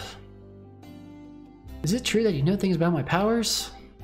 You mean Ascendant magic? I've researched it while trying to understand the nature of the attacks on Lightshire. I'd be very grateful if you taught me more. In other words, I'll watch over you for them and also give you information that you desire. Yes. This arrangement is acceptable to me, although there will be times when I must attend to my duties as High Cleric. I understand. I also hope you won't mind if I occasionally practice Double Duo. Double Duo? Surprisingly strategic card game this young woman explained to me? High Cleric Ninsei is a Double Duo master. Oh, then sir, Your Holiness may observe your Double Duo tactics as well? Certainly, why else would the gods have blessed me with such skill if not for me to brighten the lives of others? Yes. Ugh. We leave Takechi in good hands, eagerly discussing Ascendant magic and Double Duo with Ninsei. Kasumi also stays behind, even though she dislikes Highwater. She wants to be close to her friend. I think Ninsei wants to keep an eye on her too, just to be sure. Plus there's a third benefit. She says mood approves the moment we leave Kasumi's company, although she refuses to talk about it. Well, I guess for now we should wait to see if the Dark Wolves attack. We should keep searching for clues too. What sort of clues? Takechi said the white flowers grew near his home. That matches Dr. Takizawa's research, so we should probably try to find more places where they grow. Let's tell the Guildmaster what we found too! Alright. When we get to the town, it's even busier than usual. Why are so many adventurers here? Everyone clusters around the notice board. Adventurer after adventurer leaves with sheets of paper. Wow, are those all for quests? A quest giving frenzy. Even as adventurers accept quests, more people rush in to place new requests on the board. What's going on here? Hey there you guys are. If you're bored, there are plenty of NPC quests waiting for you. NPC quests too? Yep, some of you specifically asked for your party. They did? Yes, like if you've seen people traveling with a suspicious mage, I really like the amnesia guy to handle this one. Or where's the girl who plays cards at the end? Nothing about me? I did see some people who wanted a scary rogue to take on their quest. I shouldn't have asked. What's going on? Is Lightshire having some sort of crisis? It doesn't look like the Dark Wolves attack while we were gone. Apparently all of its citizens are in sudden dire need of help from adventurers. Shiori and Chise exchange glances. Are you thinking what I'm thinking? Yes, but we shouldn't be hasty. It could be someone else's quest. People have quests for us. That would be a really weird coincidence. Huh? What are you talking about? Alright, you wouldn't know about this. When people get near the end of an important story quest, it's common for them to receive all sorts of quests. Why? Give them things to do before the final battle, of course. But I give up. If that's how the world works, then that's how it works. So you think we're reaching the final battle soon? Most likely. Oh. Let's go see the Guildmaster. It's good to see you again. How are things going? Pretty good. Does that mean you have a lead? We have one suspect under observation, and we have information that might lead us to the culprit. You do? What is it? Are you familiar with the flowers that grow around the sacred spring? Of course. Find another fill of those. You might find the person commanding the Dark Wolves. Why? Oh, that was Chise, okay. Dr. Takizawa studied the flowers and learned they grow in the presence of ascendant magic. Someone whose magic is strong enough to let them command monsters should have flowers growing in their presence. I see. We quickly update the Guildmaster on everything we learned from Dr. Takizawa and High Cleric Ninsei, as well as our encounter with Takichi and Kasumi. Once we're finished, he rubs his head. So that's what he was rambling about. Yep. So that's what he was rambling about. Who? Dr. Takizawa. He burst into my office early, raving about how I should begin an immediate search. He cited science so many times, I had trouble following what he was trying to tell me. That's Dr. Takizawa for you. He doesn't have to sound so proud. Oh, that reminds me. He also asked me to pass a message along if I saw your party. He'd like you to stop by his lab tomorrow. I wonder why he wants to see us. We began yelling about science again afterwards, so if he told me, I'm afraid I missed it. I hope he doesn't want to experiment on us. I bet he's found a way to help with our quest. Maybe. Anyway, now that I know what to look for, I will put all my resources towards locating those flowers. I should have results within a week. Excellent. After all these years, everything is finally falling into place. As we leave the office, the Guildmaster lifts the picture of his sister and stares at it. It wouldn't be much longer now, Mira. You will be avenged. When we left the Guildmaster's office the day before, we agreed to meet up in the morning to visit Dr. Takizawa. Unless he has a new lead for us already, however, all we can do is wait. Wait until the Dark Wolves attack, or until so much time passes without an attack that we have to suspect Takichi. At the same time, though, we need to keep searching for additional leads.